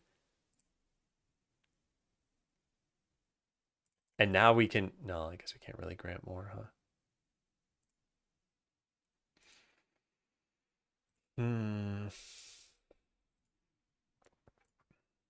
I hope we're turning off collision there. But yeah, so imagine the portal is somewhere slightly different. So let's say we move this over to, whoops. Oh my God, it's so annoying. Let's just do it this way. There. Now, when you try producing items from this, oh, they're always going to come from the same spot because they don't update based on where the portal is. Okay, that's not right. They should be colliding with the boundary of the tile map here. I must have messed up. Although I don't know what I messed up. I might be turning off their collision too soon. Oh, I am turning it off too soon because physics process is called as soon as this is in the scene, probably. Let's just delete this for right now.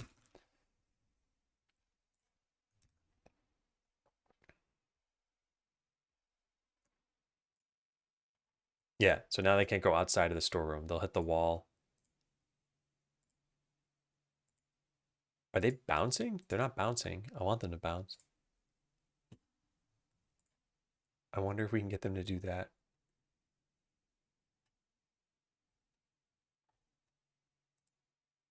I don't know.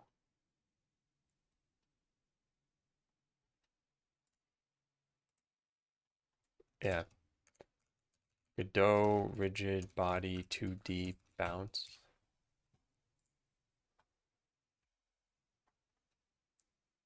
Give it a physics material and set bounds to some non-zero value. Well, that sounds super easy. A physics material? There's a canvas material. There it is. Physics material override. New physics material. Oh, friction and bounce. Set the bounce to 0.5. What is the friction? Maximum friction. I wonder what the default is. I'll set this to 0.5, but then I don't think I need the linear damping that I added earlier. I'll revert this. We'll just try running this. See what happens. They should bounce off the walls now. Okay, they're bouncing a little too much. They don't have enough friction. Also, they still move. Let's even put somewhere. Oh. All right, I guess we still need the damping. I don't know what this was set to. 5. But that means that as you pick them up, we need to cancel all physics forces on this. Freeze? Body is frozen. Yeah. As soon as they're picked up. Cannot be used like a method. Oh, it's a Boolean.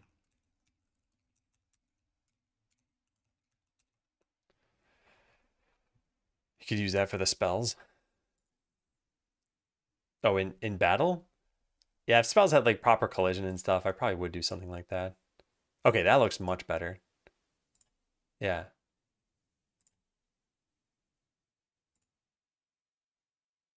I like this a lot, but it can't lag the game, and I need to figure out why that's happening.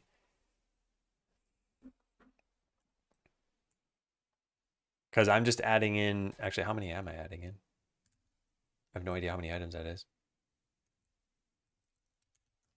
gd.print adding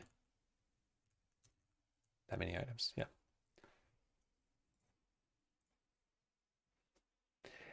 Yeah. Spells in the arena don't have collision like that. Although a long time ago I was making a game in Godot and it kind of tried to follow that pattern. Oh, it adds them all in steps. So it added whatever the sum of all of these are. Sum is, excuse me. So we don't put this in spawn items. We put this in spawn items here. So int total num items equals 0. There we go. And then print. There. That's why AI is so great. All I had to do was write out the first line and it got the other two for me. So now when we spawn items, it's going to tell us the total number, 57. So we spawn 57, 62, 56, 41. So we're spawning on average like 45 to 50. And yeah, I guess we just can't have that many items in the game.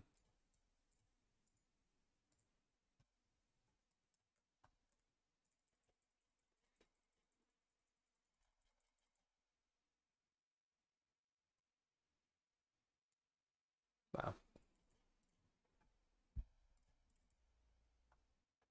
These should bounce off of even the item displays, right? Yeah. Man, it looks so cool. I just can't have it lag like that.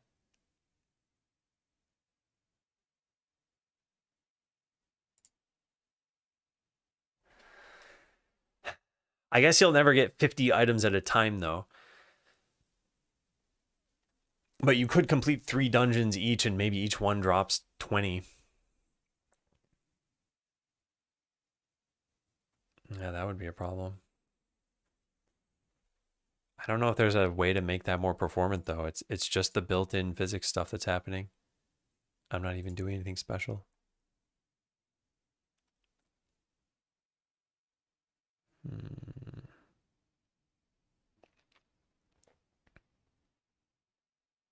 Yeah, I'm not sure. Not sure what else I could do. What does the town have set for their collision? 1, yeah. It's only lagging when multiple are spawning. I think it's only lagging when they're spawning. It could actually be creating the nodes that's lagging it, which we could try. We could try staggering how we spawn the items. Like any given spawn item, we could have the actual create item be on a little bit of a delay. And that way it doesn't happen on exactly the same frame. Yeah, there could be object pooling for the items, but if it is collision, then we can't do anything about the collision aspect, I guess. Godot doesn't have deep profiling, but Rider does for C#, which is another reason to potentially switch. Spawn the items off the screen and move them into the screen, like after each other. Oh, you're saying like object pooling essentially? Yeah, I think I want to try just putting a delay on this. So let's do this. Let's say private void spawn item ID, copy paste all this stuff over there. Spawn item ID, put this code here. And now I want to delay this a little bit. So what's the simplest possible timer code for this?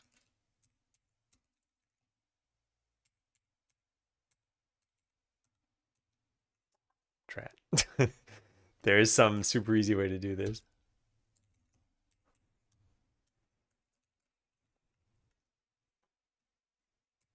Yeah, I guess I'll just look it up. Godot await timer. And then I'll just write this in my notes afterward.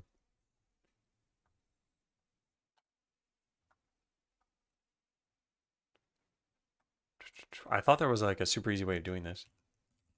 Godot timer. The built-in Godot profiler isn't enough to give you stack traces and everything, but yeah, you need to use Rider for that. I think Visual Studio might also work, but VS Code doesn't. I wonder if they're better about it with GDScript.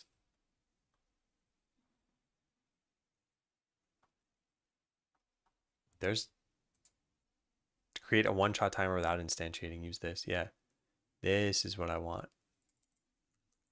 Oh wait, they even have it. Yeah, right there. It's exactly what I want. Okay, so spawn item is gonna first await. So private async void. Return a task.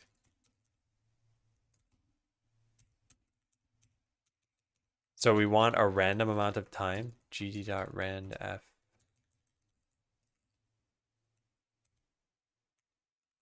Times maybe just up to half a second. Execution of the current method continues before the call is completed. That's exactly what I want. Let's try that out.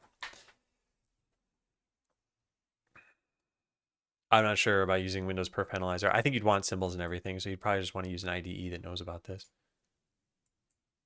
Okay, half a second is too long. It looks really stupid, but maybe like, does this even help? This is one, no, this is one frame. What am I talking about? This is like 10 frames. Yeah. I didn't forget to await. I wanted it to work the way it's working. I just think the amount of time I had here is too long. So this should now look a little bit, yeah, there we go. Okay, that's exactly what I want. Yeah, but it's still lagging. So maybe item pooling would help. And maybe it is just the ridiculous amount of collisions. I wonder if I spawn them at random parts of the map, like how much of this has to do with them all being right on top of each other. I like the wall bounces. This effect is practically perfect. I like it. It can't be lagging. And we need to figure out how to knock it into lag. Yeah, it's like, how many items do we have on the screen at any given time? Let's try to figure that out. So gd.print total number of items on ground. There.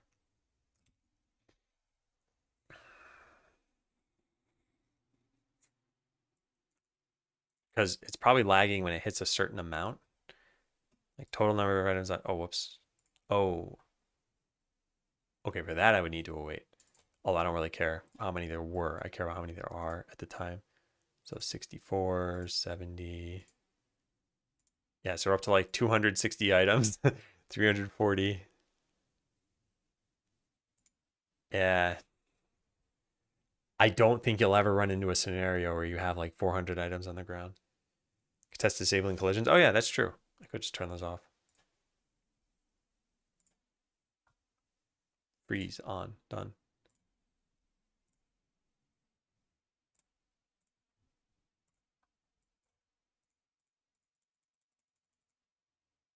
Okay, I mean, it does still lag. around 400 items. I wonder why.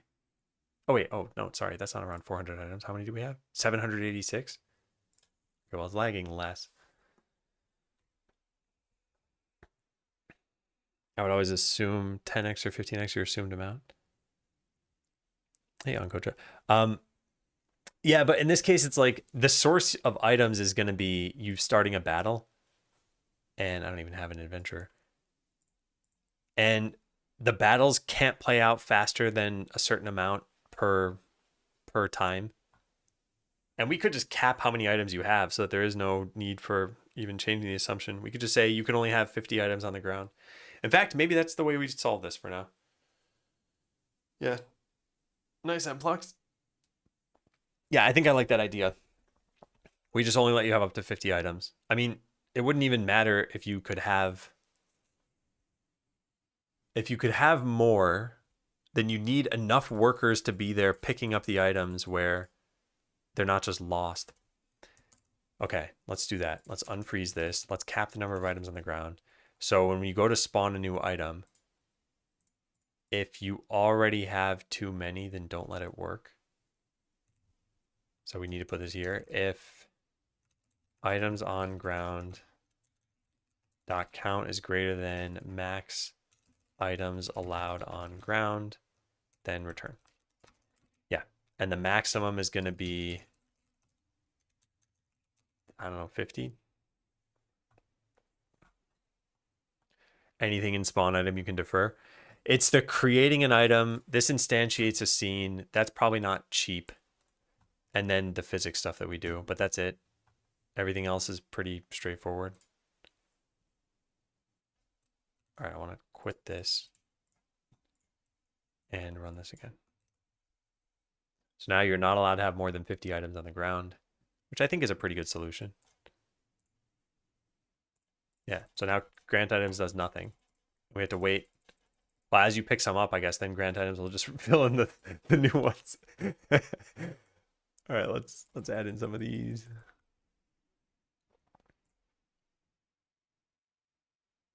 This is so cool.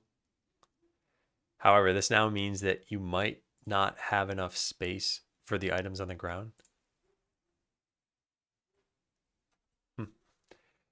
Godot is written in C++, but I think they don't expose a C++ interface through the engine. So I think it's C# through that, or GD script.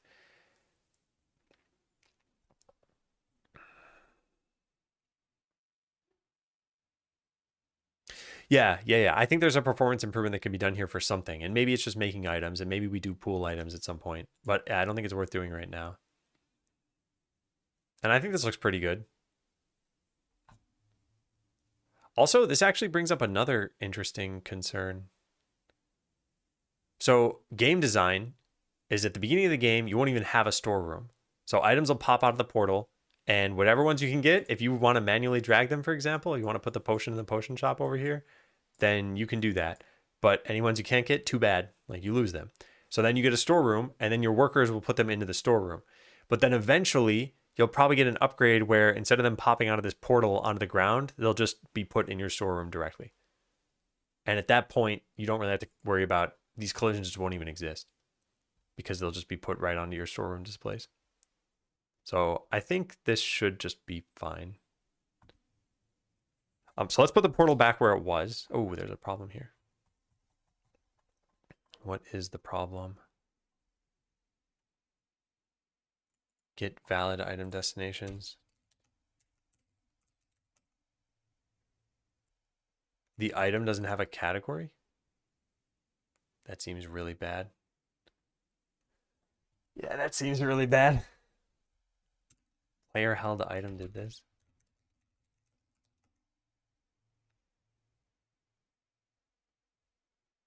Oh boy. What happened here? Let's rerun this. I don't know how this is possible. So I granted items and then I picked one up. And then I did something. I might have clicked this maybe. Oh no, what did I do? Does this disappear while it's on the mouse? No, it doesn't. Oh, how did I break this?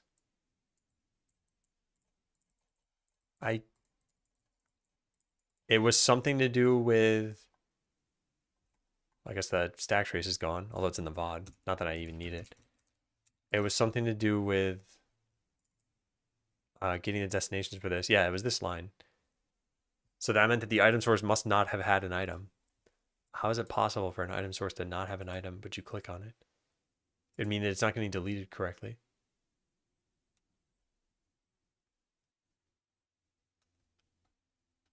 But this has to get deleted. Huh. Does it only happen if you hit the limit? I don't think so. I think every time I grant items, it's hitting the limit. So yeah, number of items on ground, 51. Oh, technically, then this is wrong, right? This is if it's greater than or equal to the max number allowed. Yeah, so you're only allowed to have 50. Not that I care about the extra one.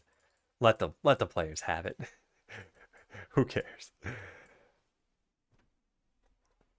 What happens if the items disappear and you're dragging it? They don't disappear while you're dragging it. So if I click grant items and I click one of these, so I'm currently holding it on the mouse. Put it over here to make that more obvious. And you'll see all the other ones fade away, but not the one I'm holding.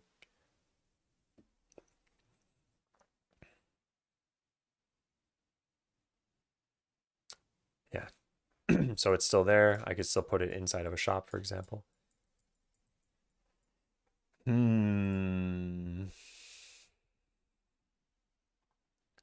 don't know how that happened. Maybe it's because workers had an item. I had a bunch of things going on over here.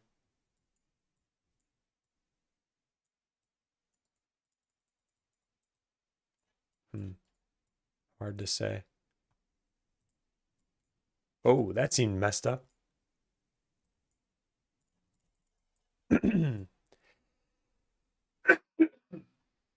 You can't, excuse me, you can't drag an item from a worker.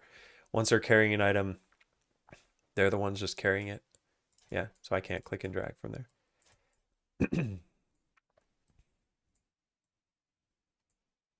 Did that mess up? I can't figure out how I did this.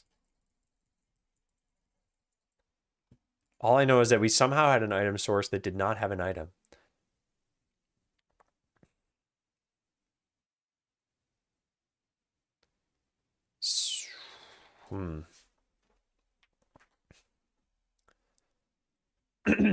And I guess, hang on one sec. Let me just, excuse me. Okay, what does is holding item do? It makes sure that the item source exists. I guess we should also make sure it has an item. Yeah, there. Now that can't happen. Okay. All right, so we want to move the town portal back to where it was. I don't think there's an easy way to do that through here because I probably don't have it in my undo buffer anymore. We could just revert that line. There we go. And now it should be back to where it was. So let's see how that looks because this is much more cramped.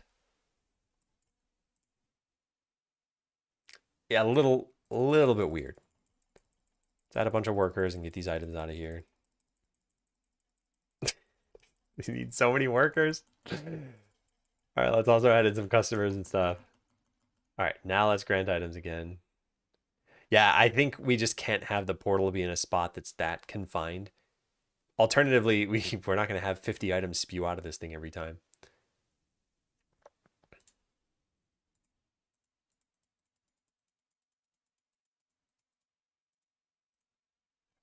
Yeah.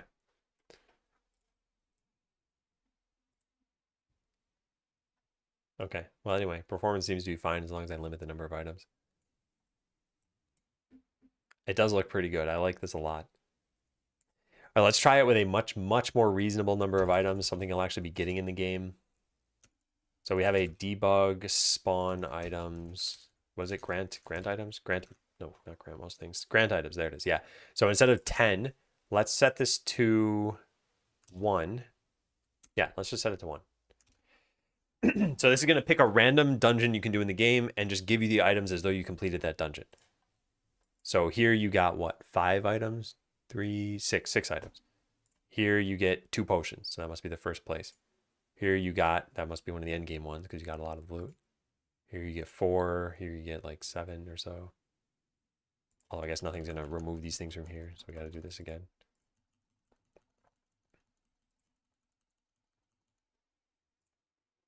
One potion. Oh, man. Yeah, okay. I think this looks pretty good. And the portal will just be in a place that has a little bit more around it.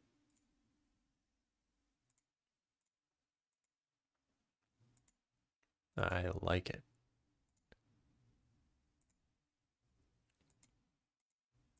I'm having fun just spawning loot over here. This isn't even the game. And hopefully they never get to a point where they can't reach the item. Well, I guess all they would do is they would just pick it up anyway, right?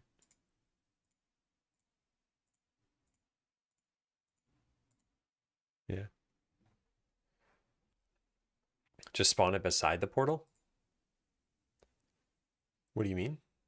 What happens if you grab an item an NPC was pathing to pick up? I will show you. All right, so we just got to wait for them to pick up these items. Here they come. Okay, so check this out. I got to wait for them to leave the room now. All right, so now I'm going to put this here. And if I pick it up, then they have to walk away. Put it back down. I pick it up. I put it down. I pick it up. I put it down. So they know not to path to an item that's being picked up.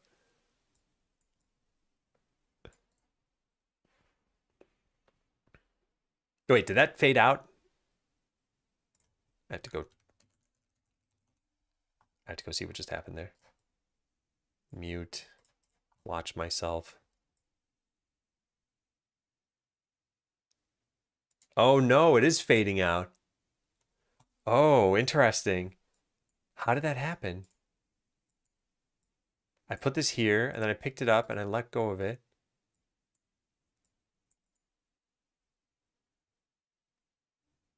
What? How did that happen? Don't give me my item back. He took it from me.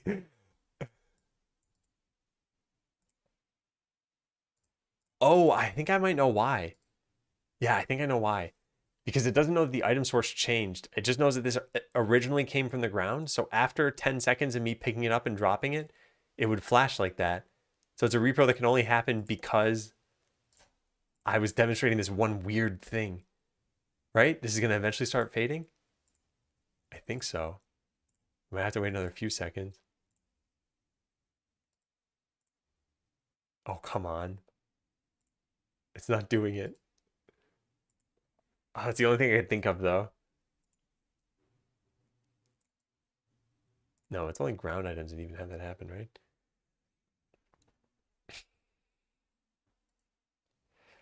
The tree and art on the map, are they custom? They're from the asset pack, Super Retro World, that's in the credits. But the adventurers, the skeletons, those are custom. A lot of the battle graphics that you've probably just never seen because I haven't been running battles. But like the lightning bolts that you'll see right there, those are custom. Oh, those are also going to get changed too. I don't know how that item was faded out.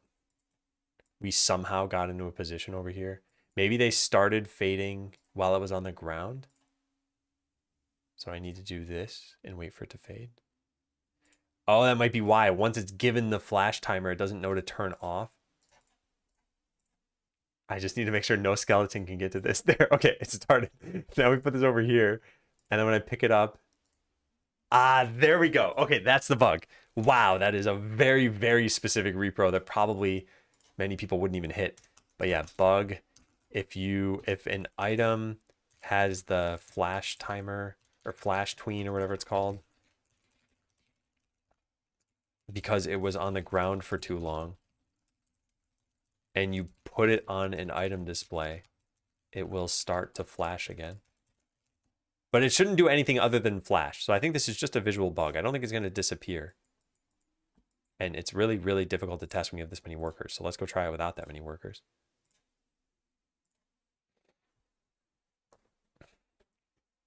Yeah, thanks, chat. All right, so we got to leave that on the ground. Yeah, just wait for it to flash. Good. Now put this over here, and it should never wait, what? Oh, you need to pick it up again after that? Wow. That is an involved repro. Yeah, but it should never disappear. Let's just wait for another few seconds. Yeah, I think it's just going to flash forever. Okay, so yeah, just a visual bug. I mean, still annoying, and it goes away when a worker picks it up anyway. But yeah, so if an item is on the ground, you put it on an item display, and then pick it up and let go again, it'll start to flash again. This is just a visual bug. The item doesn't disappear. Whew. All right. So I want to remind everyone why I'm doing these tasks. And it's because we got feedback on the game. I launched, V0.2. And one of the problems is when you start up the game, that's not the problem. That's a different problem. When you start up the game, you just have everything going on all at once. And it says, sure, welcome to an early alpha of Skeleseller. And then eventually this fades away and it says start a battle. But already you're like, what am I looking at here? And you've got this character you can talk to, and you've got a bunch of different characters moving around, and like this is you, but you don't know that. And there's a start battle button at the bottom of the screen. So we're gonna wipe out pretty much all that stuff, and we're just gonna start you in this view where you've got a bridge, you've got a little sign here that'll say Skeletown on it, and then build guild. And this has these attractive particles on it, which are like, hey, maybe you should click this.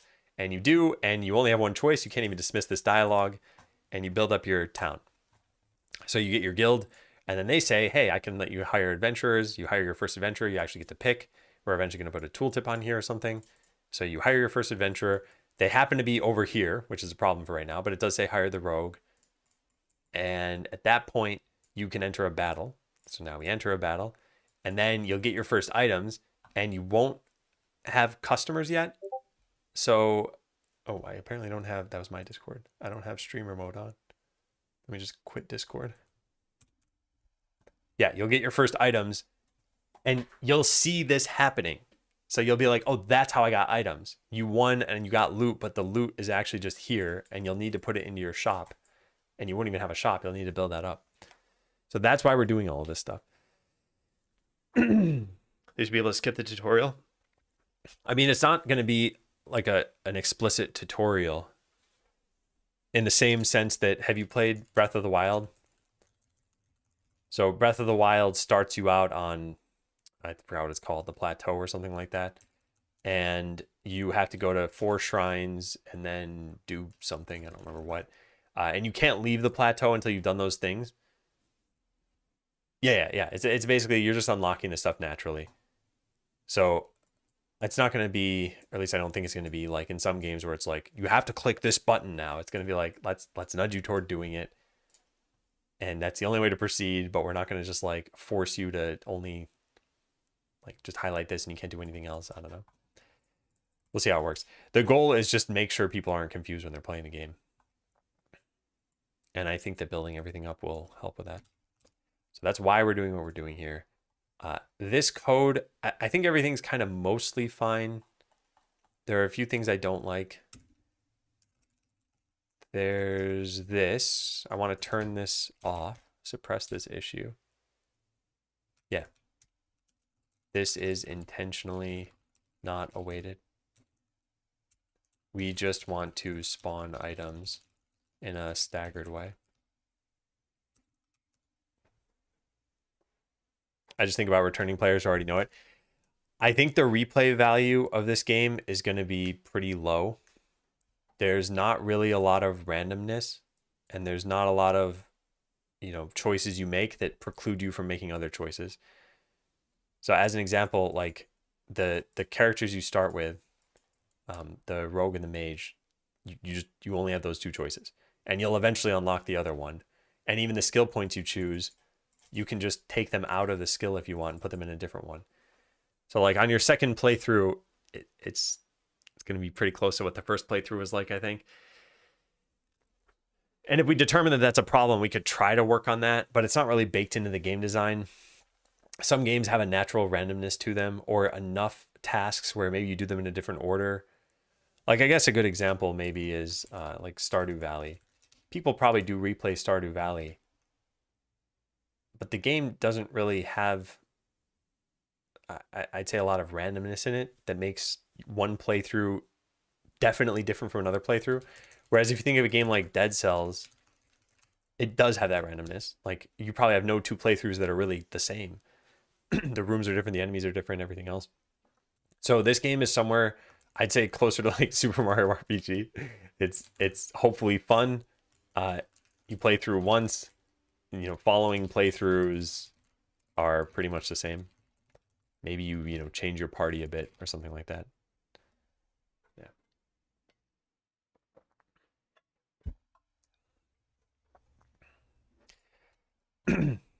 So yeah, what I'm trying to say is if you have to go through this process again and it takes you 2 minutes, that's not such a big deal. In fact, some games, even if they had replay value, just still had a really long intro. Like Super Mario Sunshine, the intro for that game was just like painfully long. You can vary the layout and the fruits. Yeah, you can make different choices. But what I'm saying is, I don't think there's a randomness inherent to the game that's making it so that it has replay value.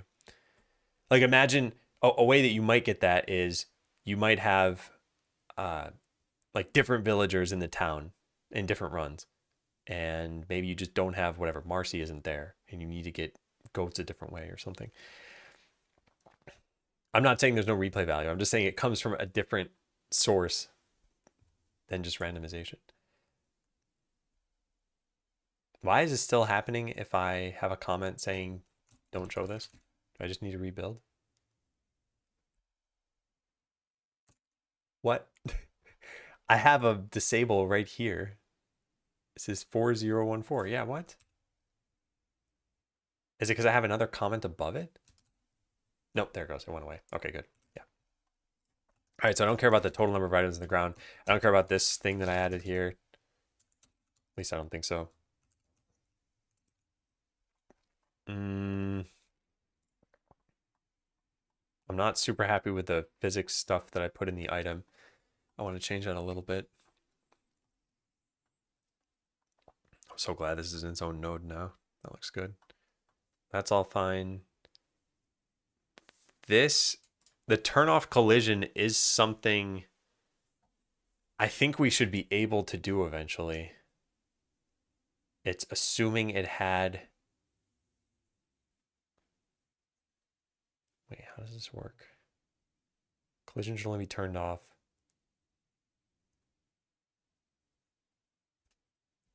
after it was moving in the first place. Anyway, maybe that doesn't even matter. Yeah, maybe it doesn't matter. Okay, let's delete that.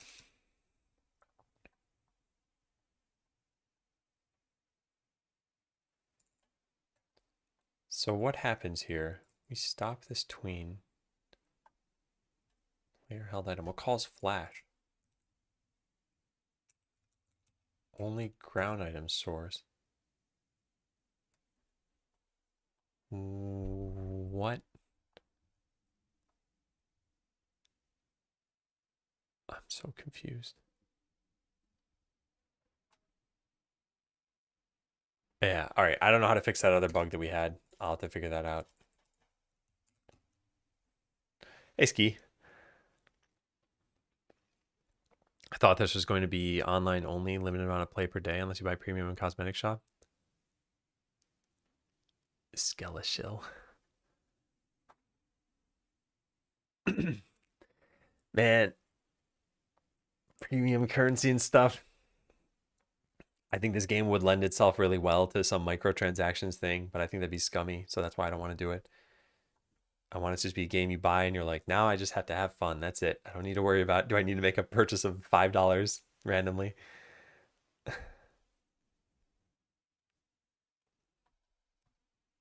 Okay, so when is stop flashing called? Item display does it on remove item and set item.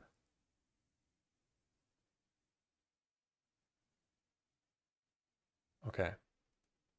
There's another place though, right?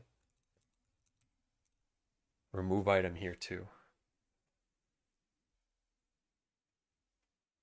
So what I want there to be like item was picked up. and have this be, this is called either when you pick up the item or an entity picks it up. And that's where I want to call this stop flashing thing.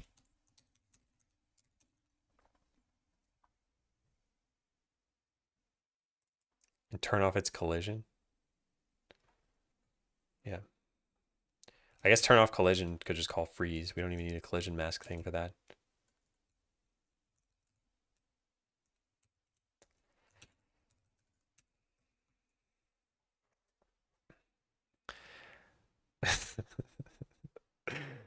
That. Hey, cool. I think cosmetics could be a cool microtransaction. Of course, increase dev and art time.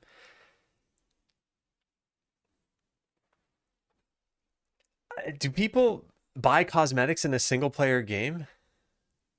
I guess they must. It just seems so weird to me because you're not showing it off to other people, and I feel like that's the main draw. Oh, hey, Golden Sun. Remember back in the day you kept putting everything you learned in OneNote? What do you use nowadays? I use Obsidian now, in addition to unlimited brain memory. Yeah. Also, welcome back. You've been here for 4 months. The notes are still available here, though.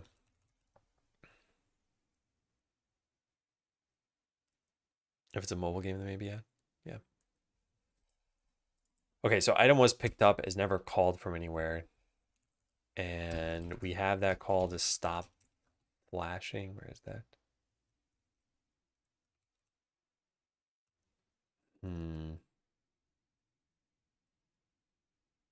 Remove item. Remove item doesn't necessarily mean it was picked up. But wherever this is called probably does mean that. Yeah, we could do item dot item was picked up. I think I like that better. Move the item ground item source.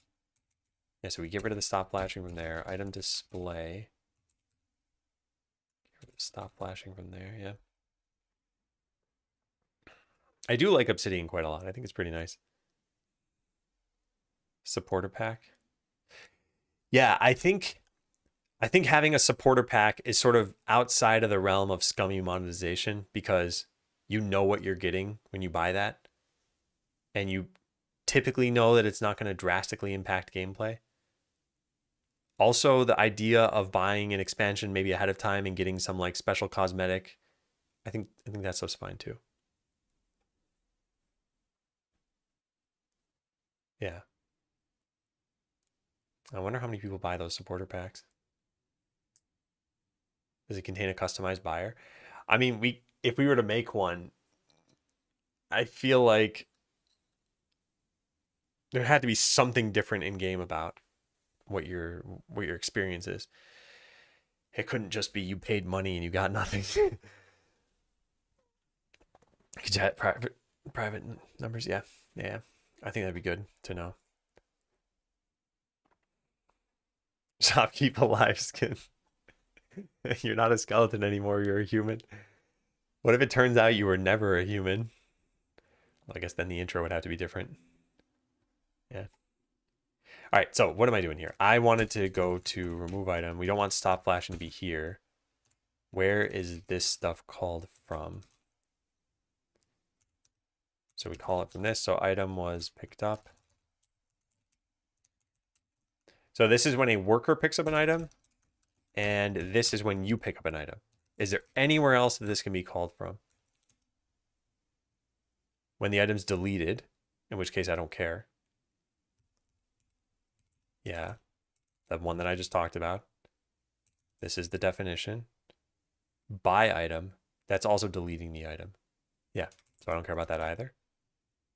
And what is this? Pick up item, which we already did. Cool, good. We got it. So now what does this need to do? Stop flashing and turn off collision. But turn off collision, the item can be dropped on the ground again. In which case we would need to turn on the collision again. Although even that doesn't really matter. It's okay if we turn it off permanently. If we had something like the wind in the game and wind could blow items around, then there would be a problem here. But we don't have a need for that right now. So I think we just put this here. Yeah, I think this looks good. In which case, this now should not be called publicly, right?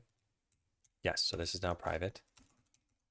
All right, I think we're good. Let's try it out.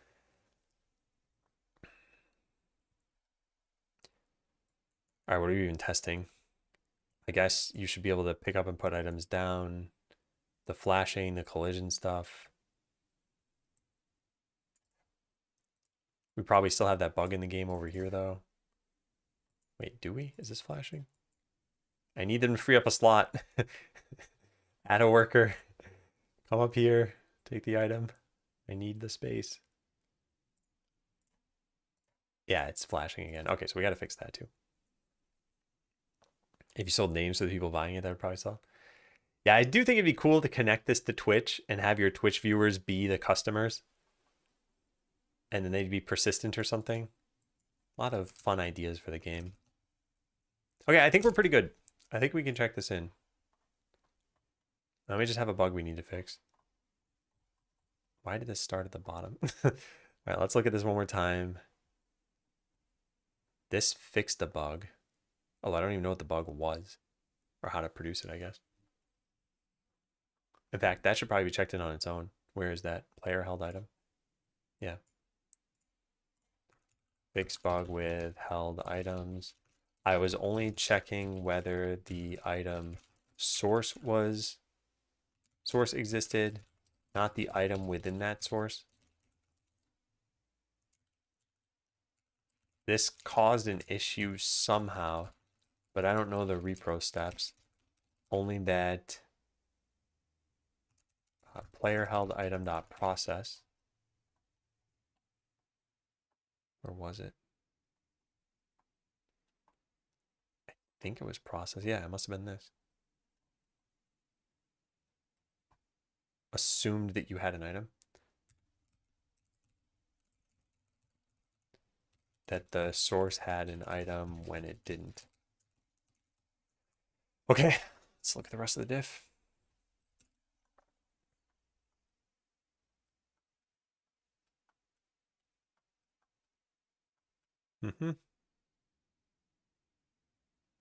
Yeah, it looks good.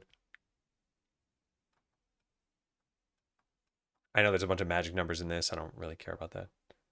They are just magic numbers. It's not going to matter if I put a variable name to them. It's like how far out of the portal should the item shoot out? I don't know, 350. Sure.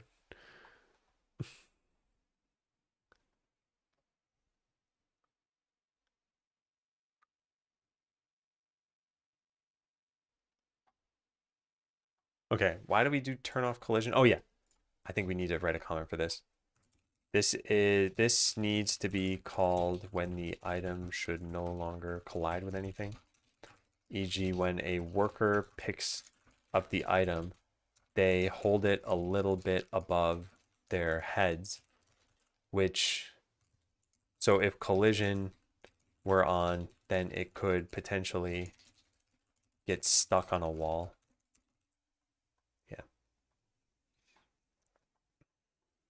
Why is this whole file showing when nothing changed until here? This isn't needed. Did anything even change in town? No, it didn't. Cool. Pretty good. Hey, Pressel. Maybe we can buy an in-game name for 117,000 points. Does that happen to be exactly how many points you have? So what do we do here? Add velocity to items created on the ground. They now spew out of the portal, which is a cool little effect. Yeah. Oh, I tried updating the today command. I wrote it and I never committed it, I guess? Or what happened there? Hang on a second. Let me take a look at something really fast. Thank you for letting me know, Pressel. Oh, I wonder if I have this chat message from earlier. Today, Monday. Adam's going to work on this stuff. Yeah. Did it just not respond? Huh. Now it worked. Did it update? Yeah, it did. Weird. I don't know. Yeah. Okay, this is probably a pretty good stopping place for the morning stream. It's not even morning anymore. There's already been good progress. Let's write down what we've done.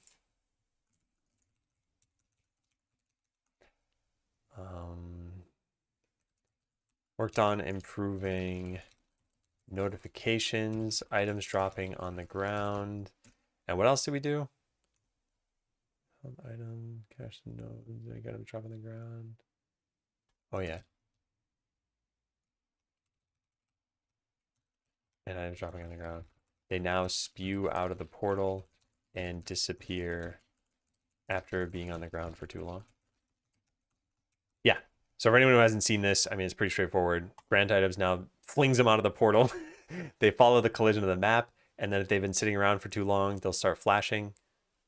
And then after a few seconds, they'll start rapidly flashing.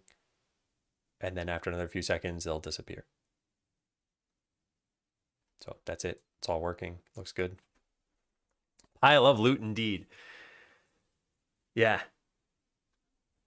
And this all comes from, I think, Friday. I decided that we should have a couple of things be different from what they were originally. Where was it? Yeah, I think all of this was on Friday. Items can drop on the ground from the portal, done. Items fade away after being on the ground for too long, done. Workers prioritize taking them from the ground in the storeroom. This isn't super obvious unless I add in a bunch of workers. But if I put items in this. So if I grant items now, so items are here. Instead of bringing them to shops, they're going to try to put them in the storeroom first so that they can just go get more of these. And that way you could always drag them if you want to. And if there isn't space in the shop or in the storeroom, then they will go directly to a shop. So as soon as that spot fills up, now they're just going to go right to the shops with them. So that's done. Eventually, we can make an upgrade for this. Yeah, I don't know if we actually filed that as an issue. Make sure there's a player-wide upgrade somewhere for putting items directly into the storeroom, if possible. This will also improve performance. Well, this could also improve performance because we won't need collision on items. Oh, I didn't even think about that. If items can't drop on the ground, okay, that's a thing we're gonna have to do. Excuse me, if items are created in the storeroom, then we can just freeze their collision immediately. They're only needed when they leave the portal. You used to check items on your dock. Did you stop? We're in a little bit of a weird state right now. I want to use GitHub for everything, but it's just slightly longer to go create a new issue, click blank issue, type in all the stuff here, file it with the right labels and everything. So I'm just writing it in documents because it's lighter weight. But these shouldn't be in the document. They should be somewhere else. So I have a note to myself to do like a random stream sometime where all we do is I just hang out, we chat, and I just file tasks. And that's it. And they end up in GitHub and we can properly prioritize them. Because right now it is not scalable. But yes, so they're here for now. So yeah, we haven't done this yet. And then adventurers could carry items. Yeah, we haven't done that either. You don't start with a storeroom. We haven't done that yet either, I guess.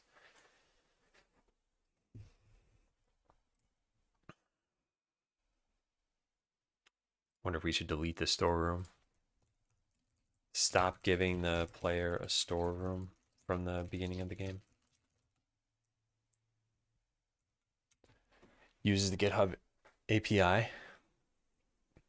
I could, but it would still need to, I'd still need to label things and make sure I'm writing it in Markdown and everything.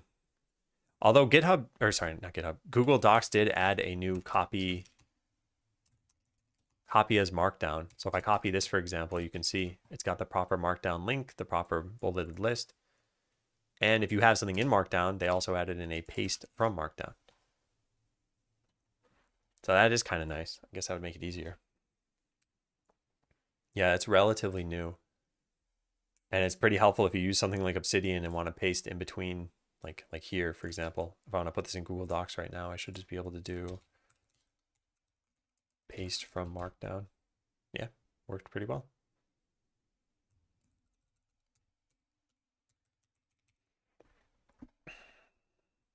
Yeah, so anyway, all of these changes were made because I wanted to start you with nothing and have you build up.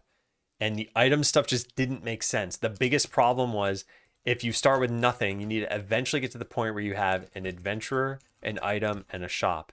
And storeroom was in the mix for some reason. And I just thought, if this is in the mix too, then for you to get items, you need to first build the storeroom, but you're not going to understand why. It was just extra complexity. So once you realize, hey, I'm losing items, I don't have enough space for this stuff, we could be like, oh, hey, you want a storeroom? And then it'd be clear to you. Hey, Acid, I thought you were using Workflowy. I don't think I've heard of Workflowy, or at least I don't know what it is off the top of my head. Let me go take a look. I'm not using it for sure because I'm not aware of it. Oh, I see, because of this UI. Yeah, this is Obsidian. Yeah. All right, well, like I said, super productive morning. I'm very happy with how this has all gone. These are things we can do in the afternoon, and then probably tackle building stuff.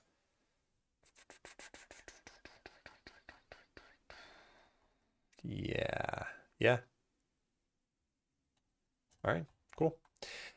Well, that's it for me for today then. Well, not for today, sorry. What am I talking about? That's it for me for the next like hour or so. I'm gonna go get lunch. And when I come back, we'll pick up with building or something like that. Just do more work, more coding. And then Wednesday is gonna be the last day of streams, and then I take a vacation. So thanks for watching. Hope to see you in the afternoon. Take care. Have a good rest of your day.